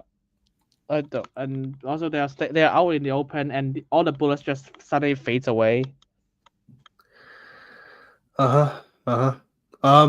So, as we're saying, So you mentioned that she runs into a guy, right? Do you know why she runs into a guy? he was just in the way. Yeah, because she just doesn't. She wasn't looking. She wasn't looking where she was running, basically. So she would like turn her head to the side, and she like hit. Oh, I hit you, kind of a thing. Yeah, that's totally how. Jesus Christ. She has no. She only has tunnel vision. She can only see one direction. She can't see everywhere else. Yeah, and now I'm going to say the dialogue, and this is where I get really upset. All right, what are we supposed to do with her now? The hell, dude? The queen told us 1,000,000 times, just kill her. Nah. You just have a bunch of people who have guns in the upstairs scene who have the same directive to kill her because she's hot. She gets to run away. It's all right. Okay. Then she runs into another guy. Yeah, it's awful. So we're supposed to kill her. No, but we should fuck her because she has a really fat ass. And that's pretty much it. That's the extent of her character. I can't stand Alana, but I'll get to that later. But yeah, so Alana like basically uses that time to scratch the big dude in the face, like pretty much like a Catwoman scratch on his face essentially, and then runs away. Dude, your face is like really messed up. I think you need to get medical attention. Get her, you idiot! On it. Yeah, so just a lot of like pausing and waiting, just giving time for the heroes to run away. I love these types of scenes in my superhero movies. Right. Oh, yeah. DC is back. So, DC is back, guys. So she gets back into her bedroom. I don't understand why there's only one guard was like, "Hey, guard the door." It's like, no, that's like, why isn't the scene just like, okay, there's like several guards and one by one is slowly being like mowed down because a lot more people are chasing after them. If you want to build tension with her escaping until they arrive, you just do that.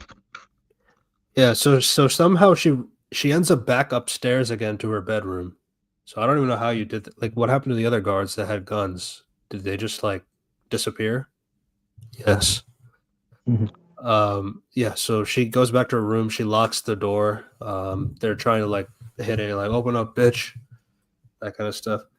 And then it just like then it cuts to the outside. The Pokolistani men are just like dying to people when they have armor and they don't. But then the Creature Commandos come in and roll in. No. Before that, that's even funnier.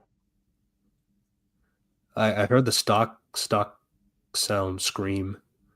Yeah, like that. Yeah, and these fuckers fly. Like those, like whenever there's like a character in the background that falls or does something, there's like a type of stock sound kind of scream, like. Yeah. It's in like every movie. Wilhelm scream. We call it Wilhelm scream. Yeah, that something like that. You know what it is. It's just like if you hear it. Yeah, and that, but because there's like and then we realize that these security guards as Iron Man suits. They all can fly. They can fly. Uh, You can fly. You can fly. You can what fly. the fuck is this technology? What is this technology in this backward ass country? I keep forgetting that's how you say that sentence. Yeah. Yeah. What? So the Creature Commandos, they come in and they just deck everybody because it's super easy. So the main Rick characters. Flag has a gun too, and he's human, but he's just a better shot, I guess. Shish kebab, where the Dr. Phosphorus throws like a punch through the guy's chest, like all the way through, and then burns him alive to a crisp and then to dust. So yeah, he can up the flames to burn skin to ash, and yeah, he still lost to Rick Flag. Yay. And then Yeah. we got another flashback, by the way. Yeah, so basically this kind of fight scenes are happening. The funniest part for me was like when some knight just he flies in and he gives Nina her backup armor. Here, madam, your air suit. What am I going to do? So you can help in the bat. And he gets shot, killed. This random NPC guy. Oh yes, because funny. like the first thing that they do during this entire war zone is like, hey, get the suit for Nina in her bedroom. Fucking. Yeah. So while this is happening, G.I. Robot is just standing there staring because he needs to preface in the next flashback. Again, the transitions are really stupid, but yeah. So we're in the next. Okay, so this is the stats. This is the stats we're talking about. Operation. So Sam is actually voiced by Michael Rooker. Fun fact. The guy that takes care of GI Robot post wherever they are. So fun fact. So yeah. So how'd you get your mitts on it? Oh, it bounced around from lab to lab from the 60s through the 90s. And they've studied it and got what they could out of it. I guess Uncle Sam just forgot it existed for a while. So for the last 10 or so years, in the hands of collectors like you, so he's had he's had it at least since the 90s, and he's had it for about 10 or so years. So that puts it around 2000 to 2001. Yep. And you're telling me that the last Nazi he killed was 74 years ago. Now, if he thinks neo-Nazis doesn't count, okay, then I guess that's what does it doesn't count? He's a He robot. wouldn't because he killed them. So he doesn't. He killed them. He They doesn't count. He doesn't separate neo-Nazis and real Nazis. So like he can't. No, you can't do. He's a robot. He can't compute the difference. That's the whole point. And people, there was like this one idiot on Twitter saying like, we'll talk about that scene later about like how, because like basically like Sam takes control of GI Robot, puts fuel in him and turns it back on. Do you want to talk about like how stupid the dialogues are beforehand? It was like the quote unquote explanation, like 60s, 90s, bounce around labs with blah blah blah. Go ahead. Like it bounced around the 60s through the 90s, and they said they got what they could from it. It's like, what the fuck, man? You guys got like, dude, those secrets should be in your lab, right? Before you even created them. It's not like he's like a fucking meteor fall from the sky. You see, they mentioned the Metal Men. I remember that from my comics. Yeah, and that's all that matters, man. Yeah, I remember like the Brandon Fraser character in Doom Patrol. Yeah, I get the reference, but yeah. But at the same time, I was like, what the fuck? 60s and 90s for one, you got the research already. because this U.S. government research, so U.S. military already has. You don't even need the robot. And two, why do you even have the program in this Also, why episode? would the U.S. military like let their property, their technical achievement, go off in the hands of like multiple people? Why would they It's even like do that anyway? even that, I was like, you expect him to just wash away the program first. Like scrub his memories or scrub his abilities or things like that. Yeah. Yeah, you would think. It's like okay, because we do have nukes shown in museums. That's a thing. But here's a thing. They don't blow up. They are completely useless. Hmm. So it's like even at best, this thing, GI robot should not even have its programming. And it can't be like the original. It has to be like one of the clones. Yeah, yeah. Yeah, this again, I understand what people like about the flashback scene in particular for GI Robot. I think a lot of it just relies on the fact that, oh, I think the Nazi killing robot man seems kind of fun. I think that's all Gunn is like relying on in terms of like why people would like this character. I think he's okay because he's a fun Nazi killing robot. That's it. But I don't think he's like such a great character or anything for that. No, And he just like a human robot, and he has fake awareness, I guess. vague awareness, yeah. He says nice things to Nina. Uh, but yeah, I mean, yeah. So basically, he just takes GI Robot and just kind of raises him as a friend. Uh, and Sam seems like a nice guy. He's not in the military. He has no rank. He wanted to join, but he had like a bad leg. So I just wanted to have you as a new friend. That kind of thing. So yeah, it just kind of like sits around like GI Robot with a friend, kind of a thing. And then there was this. It kind of cuts to another day where it's cold outside, and let's go somewhere. I don't get cold, but you never know. It's like trying to get the rust out of your joints, stuff like that. So you just have to take some precautions, or your metals don't get messed up anymore. Basically, he's just So treating him as family. That's treat him everything. like family. Takes him out for a ride in the car, and where are we going, sir? Nowhere special, just meeting up with some boys who are interested in a better country, just like me and you. Oh, I wonder you're where a good this is friend. going. Cheers to the Tin Man. Absolutely. Cheers to the Tin Man. Hell Cheers. Yeah. yeah. Okay, so that's still not like, it's like, we're here to get for a better country, me and you. So it's like, that's not evidence yet. So caution. Though when Sam and GI Robot make it to the convention. Okay, here's some incredible dialogue that's gonna hint what you do it later. Go ahead. It's like what I said, but this is GI Robot. I thought he might be somehow for our cause. So that's the Whoa, implication. have you, GI? So he bought him for the cause. Glad to have a metal fist in the fight.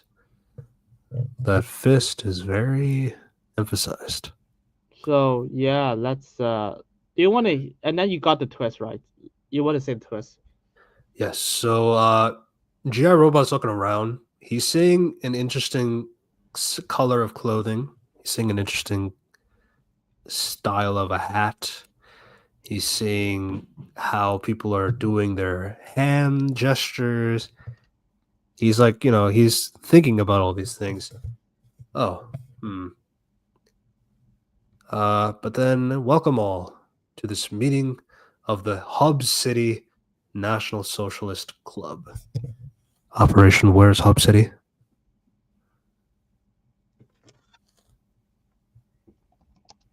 Operation.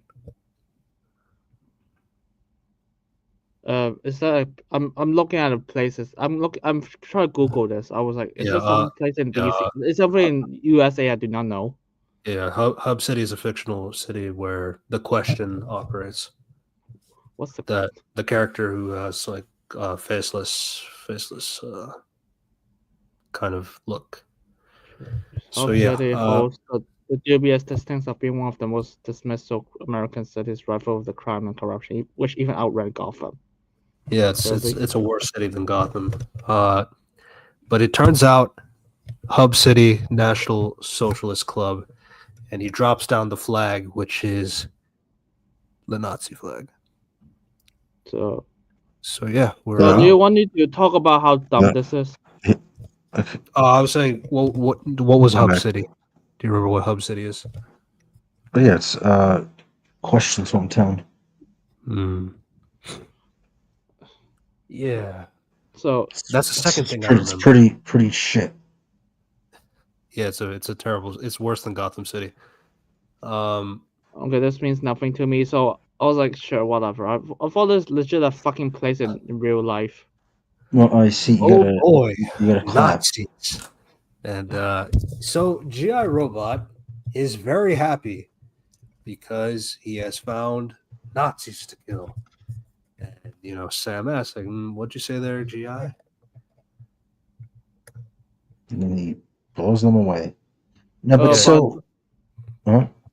So do you want to talk about how stupid the Mickey Rooker is? Michael, I might have been. That's what I might have been saying. Yeah, because this guy who like studied and collected like World War II stuff. yes. Somehow missed that. Yeah, like this robot was built to kill Nazis. Okay, not just that. Do you know in one of the flashbacks, it's like this fucking thing is doing natural live TV. Yeah, that too. He somehow missed that. Like this thing was famous for killing Nazis. Yeah, that was like, what was that? I was like, yeah. When I heard this, I was like, what? And then once I saw it, it was like, what the fuck? How do you miss that? Yeah, I don't know. And again, yeah, if he was just some random guy, it would be one thing. But yeah, he like the only way like collect.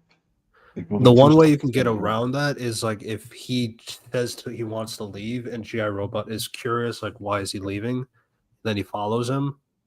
That's the only way I can accept it. I can't accept Sam like taking. Like you can have GI Robot as a friend as long as he never sees that he's a Nazi. Like that's like I think it's possible to do that. It's very risky, having a robot companion that's a Nazi killer, and you just have to be very careful around him. But at the very least, like have him like I'm going out to a function somewhere. You stay back, that kind of thing.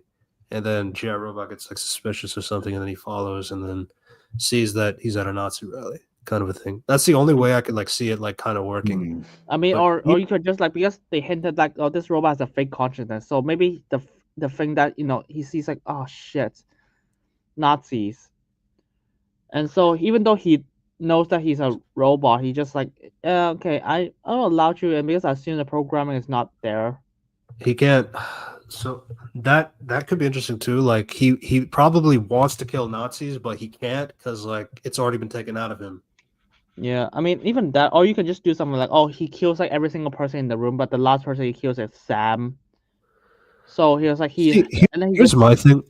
I saw a tweet of somebody praising, like, oh, that like we are monster. Like, okay, so this is a very wild tweet, Unity. So I'm just gonna tell you to bear in mind that this is not me saying it.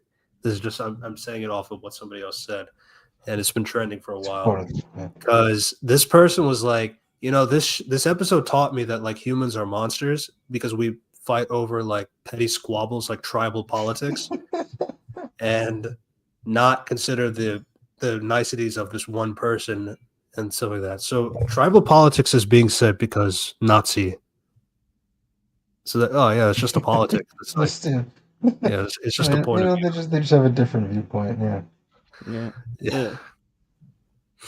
Yeah. And so when he said that scene, I actually thought that maybe that was what was going to happen. Like maybe he actually did not want to kill anybody, but because he just made a friend with somebody who was a Nazi. But no, he actually kills him first, like proudly and happily, and that's fine. Killing Nazis is great, man. But like, I'm just like confused as to like, damn. So you guys are just stupid, and nothing. There's no consequences to any of this. No, it's like there's nothing I can read for this robot. It's like, oh, what did I learn from this flashback? It's like, I guess I learned that the U.S. military has that already. I learned that James Gunn did not proofread a script at all. I was like, oh, it's not just proofread. It's like, assuming that everything works out. I was like, what do I understand from GI Robot? Absolutely nothing. He's a Nazi killer. No, he's just a Nazi killer. It's like, okay, I thought this was like, oh, we gotta have some more dilemma because we hinted that this robot has some fake awareness. So I was like, oh, maybe he will let Sam live or die. Yeah, honestly, I really do think the best thing you could do is like he has like the programming stuff, like his eyes are doing oh, it's a Nazi, let me kill them, and he stands up trying to power himself, but he can't because like that function was taken out of him. I think that's like way more interesting because then he has to kind of like accept like this is where he is at this point of his life. And you know what's even funnier? Mm-hmm. The U.S. military allows them to just still put bullets inside GI robots, even though after 30 years of studying him. Yeah. Fucking hell. Yes. So he kills every last person in the room. He kills all the neo-Nazis. And then it cuts back to the present. But very happy at killing Nazis and all that stuff. Then it cuts back to the present where everybody's like pinned down behind the fountain. And GI robot can fly. asks like, are these Nazis, General? And Rick thinks, yeah, these are Nazis. Yes, yeah. Oh boy. Get ready to die, Nazis. And GI totally not social commentary. Yeah, GI Robot starts to fly, and then he takes out his guns, and then they look up. Oh, he's gonna do the spinning trick, because that's a good trick. And then he, shoots blindly all over the place, like just in a circle, spinning around a centrifugal. So I'm not an expert, but I'm pretty sure that shooting in a circle with bullets everywhere could probably hit somebody in Pakistan that's not in the area. I understand like you're shooting down like at the suns and all that stuff, but then you're also shooting when your back is turned where none of the sun of Themyscira is. So you're shooting at like out in the city. Somebody could die. But who cares? He's happy. Yeah, don't think about it. Don't think about it. And they got the song choice. I don't like any of the song choices. I think they're very lame. But that's a nitpick. But yes. And while this is happening, it's also intercutting with like the aftermath of this man, and he does meet the state's current definition of man. Willfully murdered 32 human beings in cold blood. We count this as second-degree murder, and we find the defendant guilty. I feel like he was classified as a human for this, but I guess they didn't care to like put him in storage for years, and like put him in pawn shops and all. Yeah, I guess they're treating him like a prisoner of war kind of a thing. I guess. Yeah, so that's basically he's put in Belle Reve essentially, and he's just sitting there for like I'm gonna be honest here, a long time. I feel like I'm missing a lot of things because I was like, oh dude, he killed a bunch of people. It's like, aren't those neo-Nazis?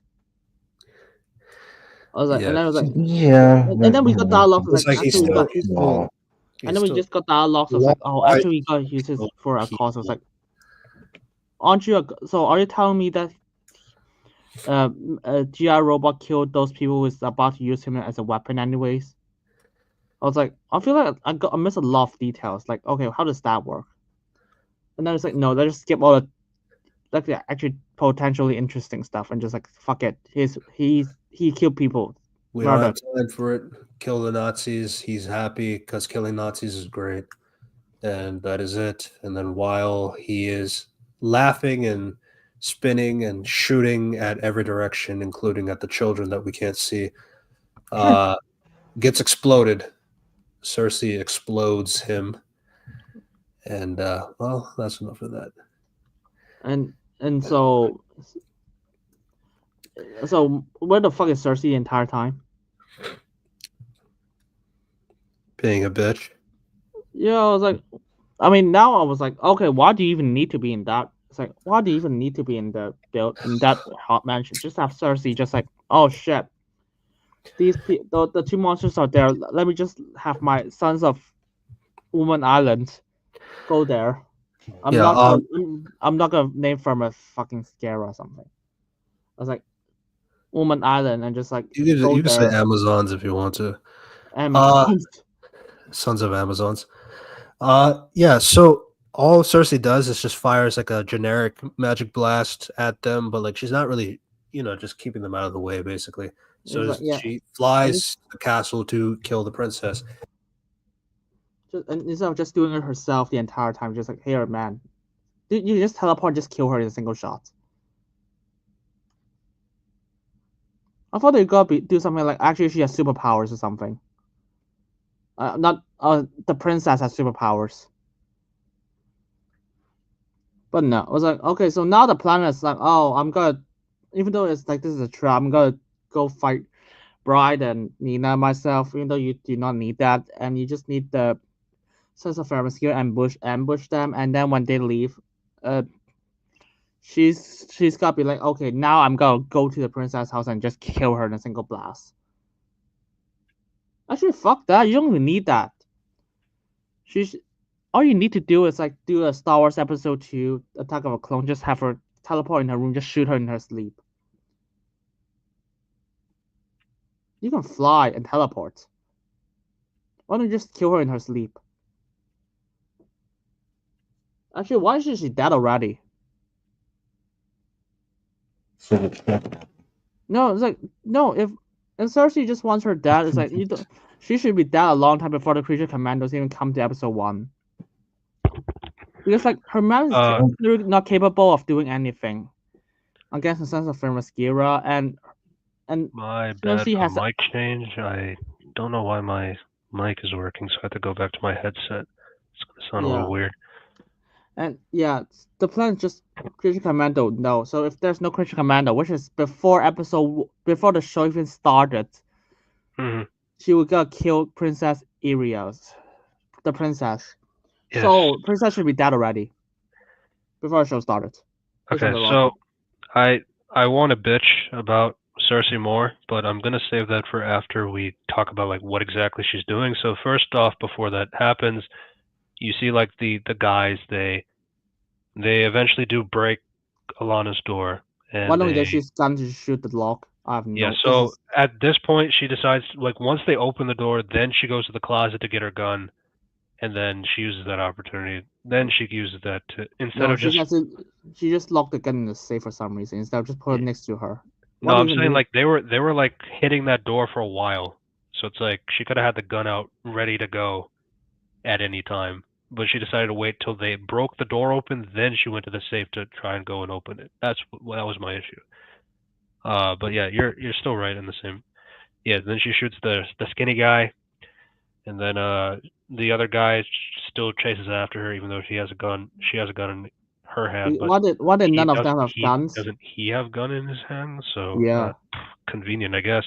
But then she fires the gun and kills that guy too. So the princess killed two people.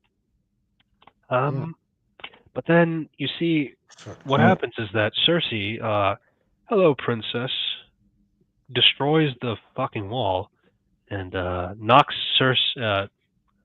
Alana onto the ground, and you see instead of trying to kill her, she uses the telekinesis and just picks her up, throws her to the other side of the room. A classic. You love to see it. The classic villain has a chance to kill this character they really want to kill, but I'm not going to do that because I want to play with my food, so to speak.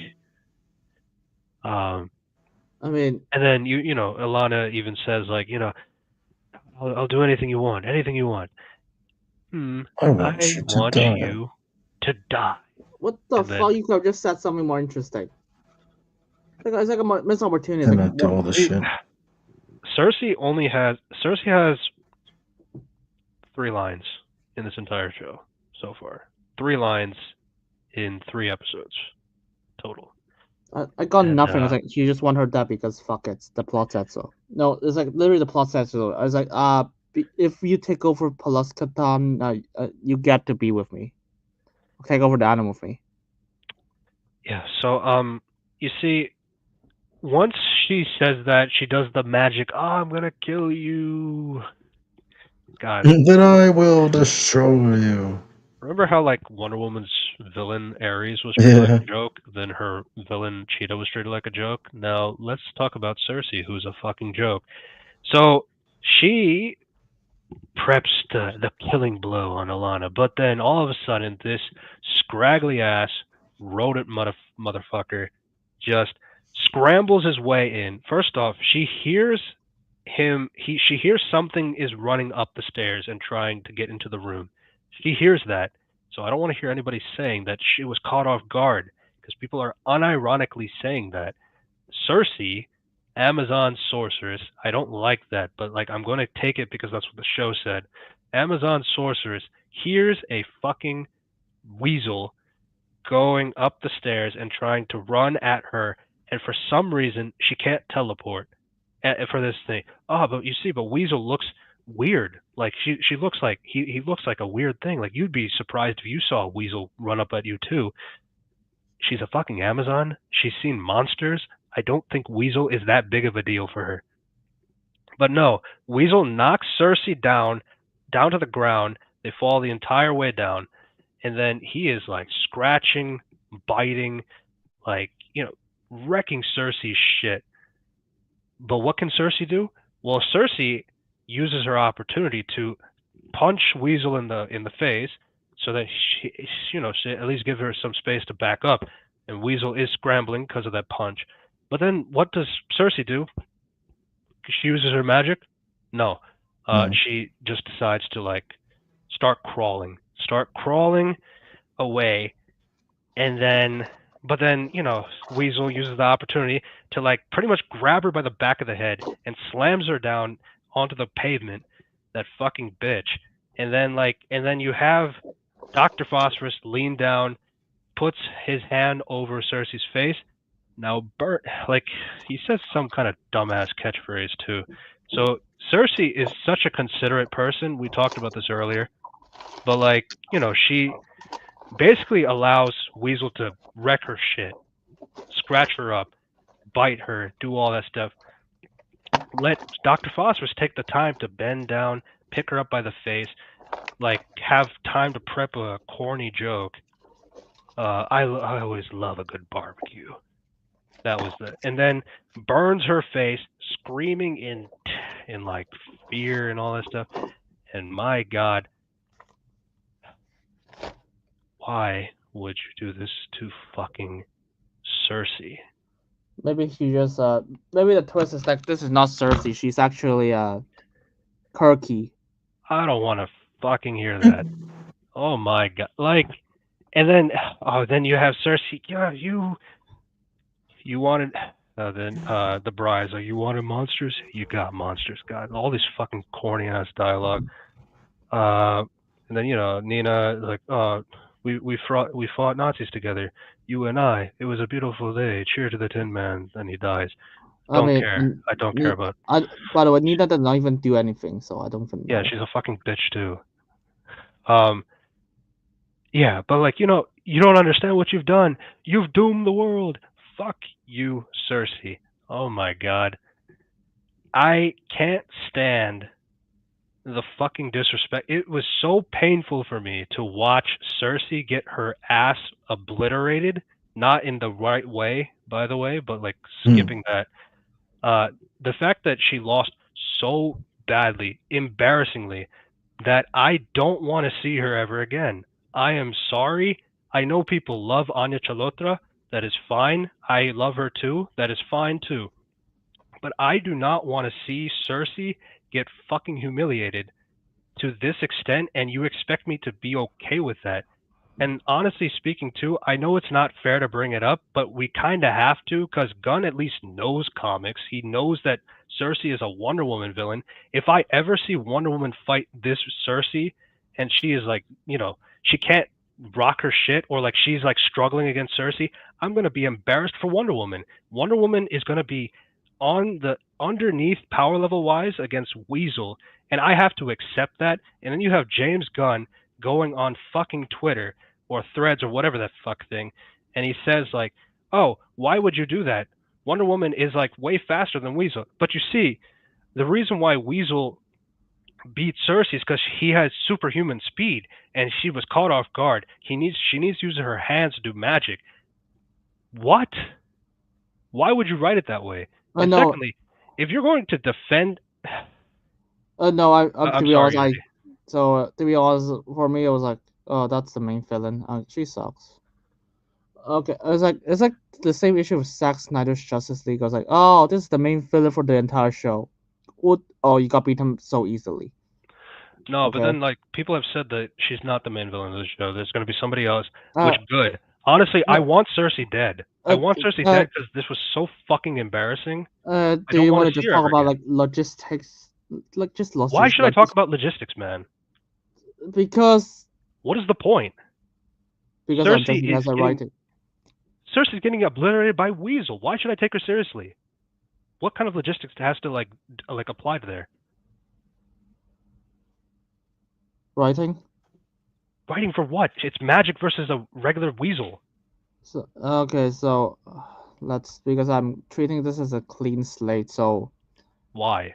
I mean, you can. That's fine, but like, even then, it's still pathetic. I don't care. Okay. So I don't care either. So this is okay because some viewers okay. So here's the thing.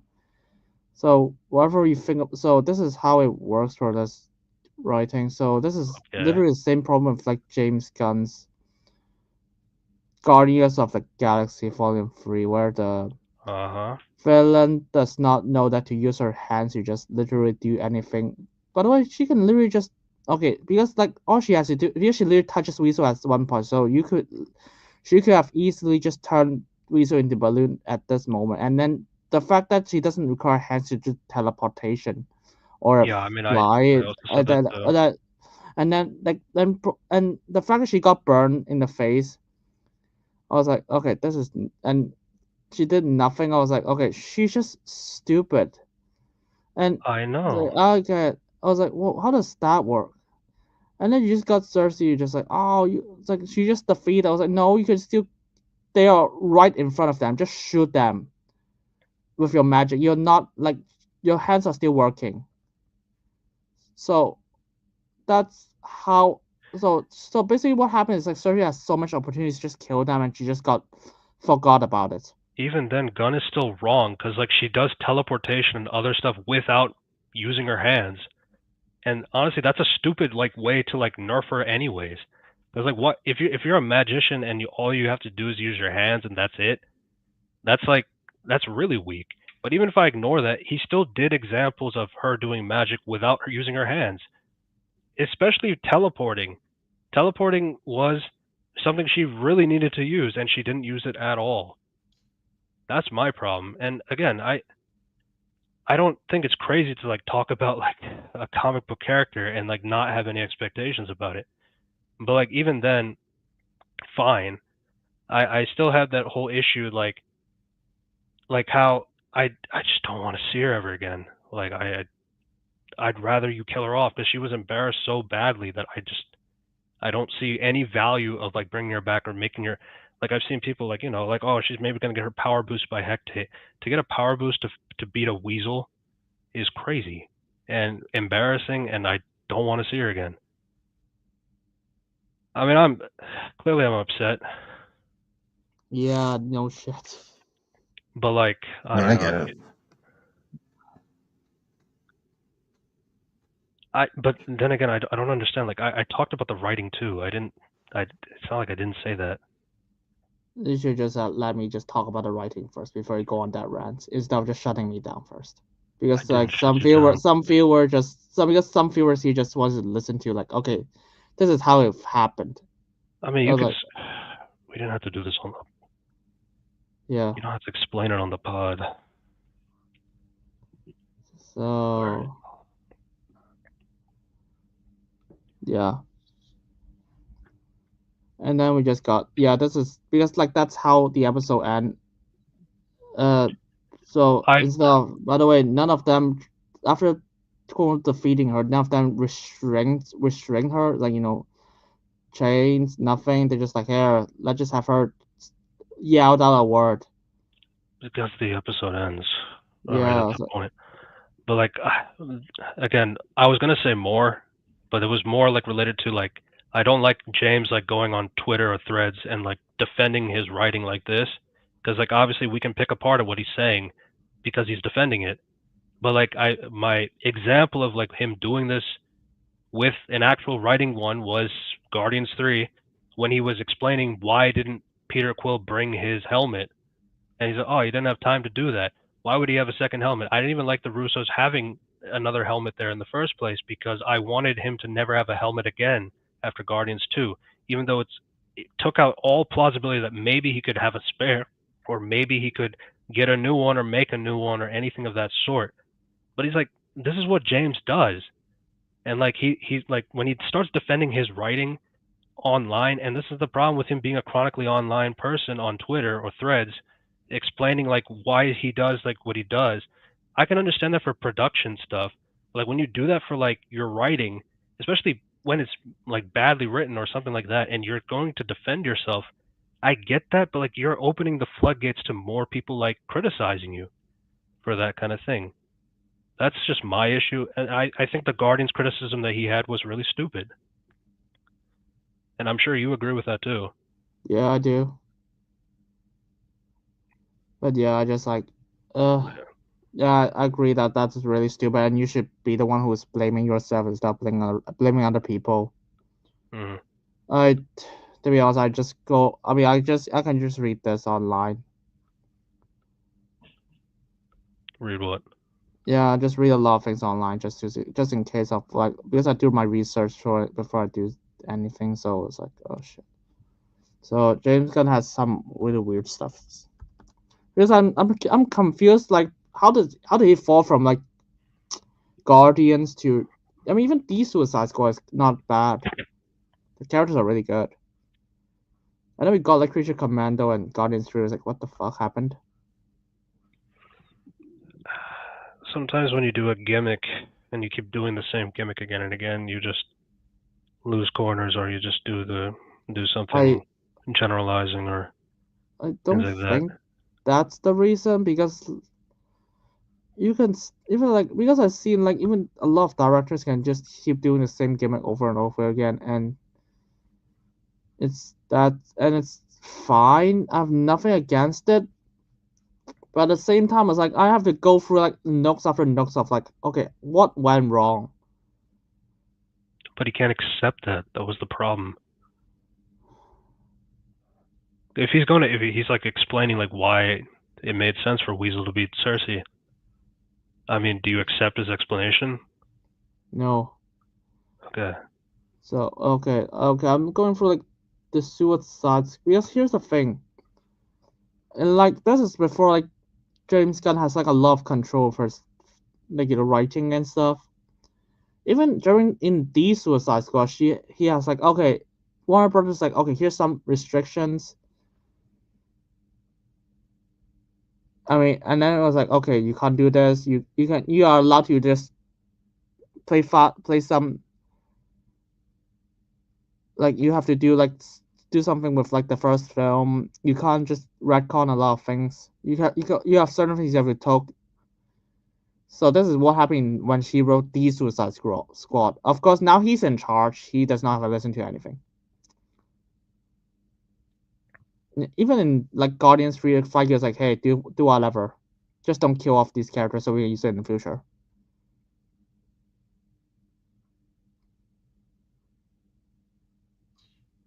So basically, he's another person who got too much power and unwilling to accept criticisms. I'm not looking forward to Superman. I'm just whatever.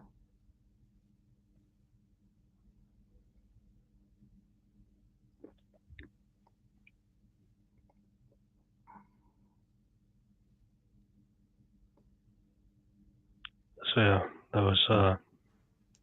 was episode 3. Creature Commandos. Yeah. Episodes 1, 2, 3. They're not very long episodes overall. I do think maybe whatever story he's trying to tell, I think it probably would work much better if it was like binge. I don't believe that because I think all the episodes are dog shit. It just gets worse and worse. By the logic of just considering that. I mean, there's really no need why Creature Commandos had to be the way that it is, or like why they needed to go this way to start the universe, or like why it couldn't just start with Superman. Just let it start with Superman, and accept like everything to the Suicide Squad, Peacemaker, and all that. Like just scrap it all and just start over. You'd be less likely to confuse people, but like all that, just to end up with like, but you see canon doesn't matter. All right, this is what we're dealing with. So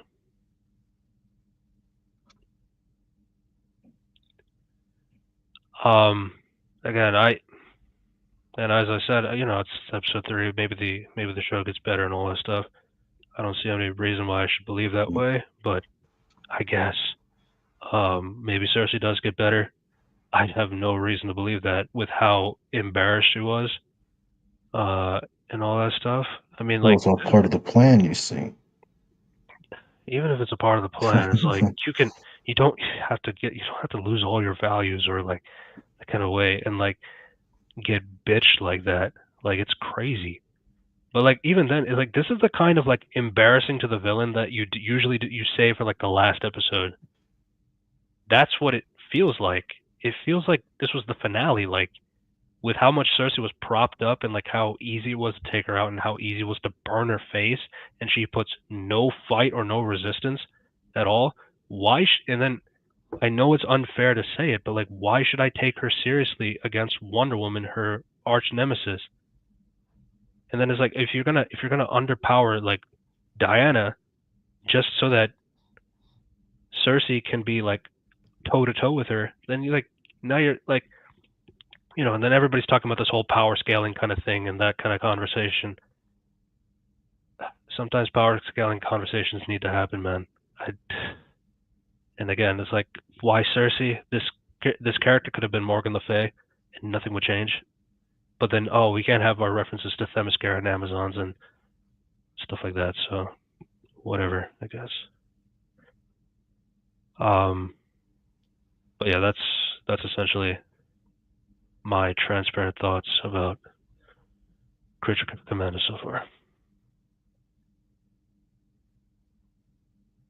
Yes, you can see we're not the biggest fans over here. No, I just look at Paul writing. I was like, okay, what the fuck? I mean, I don't worry. I don't give a shit about that show. I still don't give a shit. So unless I it's just good wanted writing, I wanted DC to have a chance, man, because DC has like a lot of great characters, a lot of great characters to use after Marvel is like fumbling so bad right now. Like DC has the chance like to really take the opportunity of that and like use the characters that have been around for so long and they could be done well and they can do all that, and it's just not gonna happen. It's crazy, man. I mean, I've said it earlier in the stream, but like I mean, the whole Gunn and Snyder thing, it's like they're practically the same. It's just different coats of paint, really. But that's a different conversation. At least we got Penguin earlier in the year. We Yeah, did the get Penguin Penguin is early in the good. year. We got Superman and Lois. Yes, Penguin, Superman, Lois. Operation agreed to talk about Superman and Lois with us for the New Year's stream. So Whenever I'm doing that. that's January 6th around that time. Jesus Christ, dude. So yeah, any other concluding thoughts? No, not. If I don't really know. It's like if you, it would take me a while for me to buy the new DCU. I'm not really. I don't really care that much. It's like a lot of things was like okay, interesting, but a lot of things that I found interesting. I was like, a lot of things I just reserve it to rest. It's like initial feelings. I just leave it to my take of the franchise first. The writing, when I see the writing, how the characters are done and stuff, was like it's like okay. I mean, there's like characters you could change. I was like, sure, why not? And then it's like okay, but it done it poorly, so I just don't care. I was like, there's a lot of characters you could.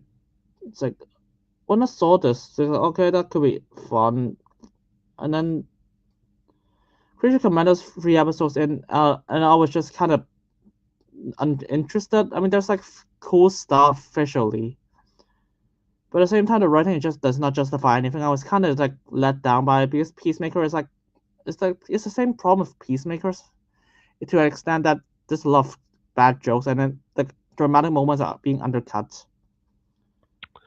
Yeah, I think his gimmick is just worn off. No, I mean at least they are still controlled by Warner Brothers to an extent. Now that Gunn is in charge, I was like, I think he just got too much power. Okay, Yes. I think this is a problem for a lot of creators, not just Gunn, Snyder, Mhm. unless you're Quentin Tarantino, fucking hell, or David Fincher or Christopher Nolan to an extent. Matt Reeves-ish. Yeah. I need to watch the Planet of the Apes movie first. Hmm. I was like, what do we have here? It's like great direct. Like he's not new. It's like even we see a lot of like what can iconic directors do if they suck? It's like we got Ridley Scott got too much power. Tim Burton, Steven Spielberg, Martin's okay. No, Martin is not too bad still. But Francis Ford Coppola, once they got too much power, they just like fucked over. Hmm.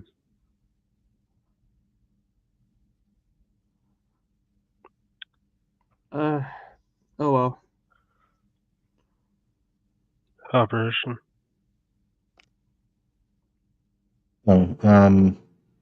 Sorry, what were you asking me? Just Sorry. any concluding thoughts? Expectations.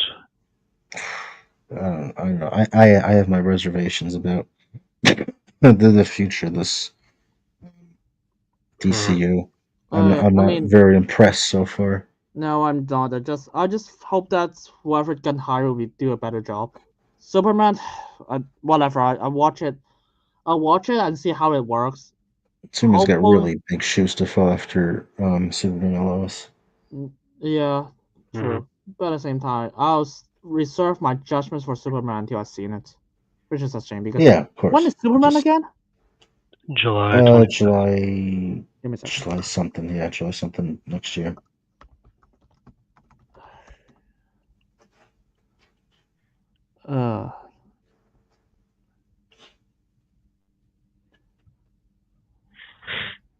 I like the take where it's like you can ignore the show because the real start of the DCU is supposed to be Superman. You don't have to watch the show or care about the problems in the show.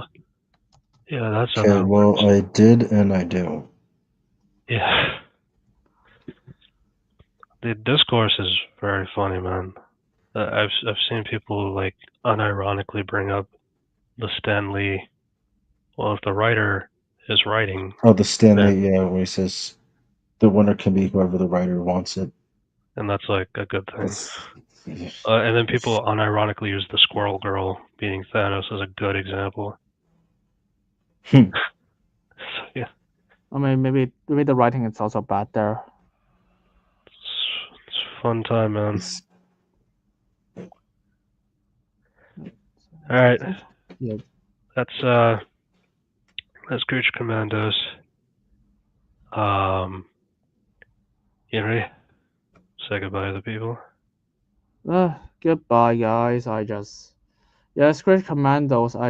Well, whenever I care about, I'll just talk about DC. I guess when we finish the show, we just can summarize it, how we feel, what do you think. Yeah, we're probably gonna save it again for the end. Maybe not even talk about it, to be honest, but we'll see. Sure. Yeah. Operation. Oh, shit. Good to have you back. Thank you. Good to be back again. We just need to try to get back to talking something good. Superman and Lois. Hopefully, is that Sonic 3 next week. So Sonic 3 is next week. Sonic will save us. I still need to watch Knuckles, man. I'm not gonna watch I really don't want to. Yeah, it's. Jesus. Okay. Curious when the next spinoff is. Yeah. Because I know they have that. Superman is Is gonna anything be. confirmed? Nothing is confirmed. I'm just curious. Supergirl someday. Supergirl is 26, I think. Yeah. When is Superman Yes. released again? Oh shit. 2025, July, I think 25th. That's July during my graduation. 11th? Okay, that's during my graduation. Fucking hell. No, that's my. Yeah, it's July 11th next year.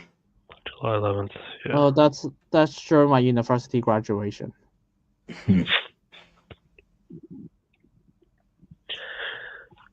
Man,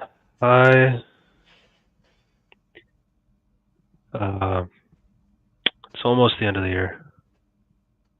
Almost the end of 2024. We're almost in the quarter century. It's crazy. Yep. But yeah. Still working on some videos. I'm hopefully trying to get up for some things for 2025, so keep these out on the lookout. I do have something special planned for Christmas, so expect a video that day as well. And we will see you next time. See ya. Bye, everybody. Bye-bye. Bye.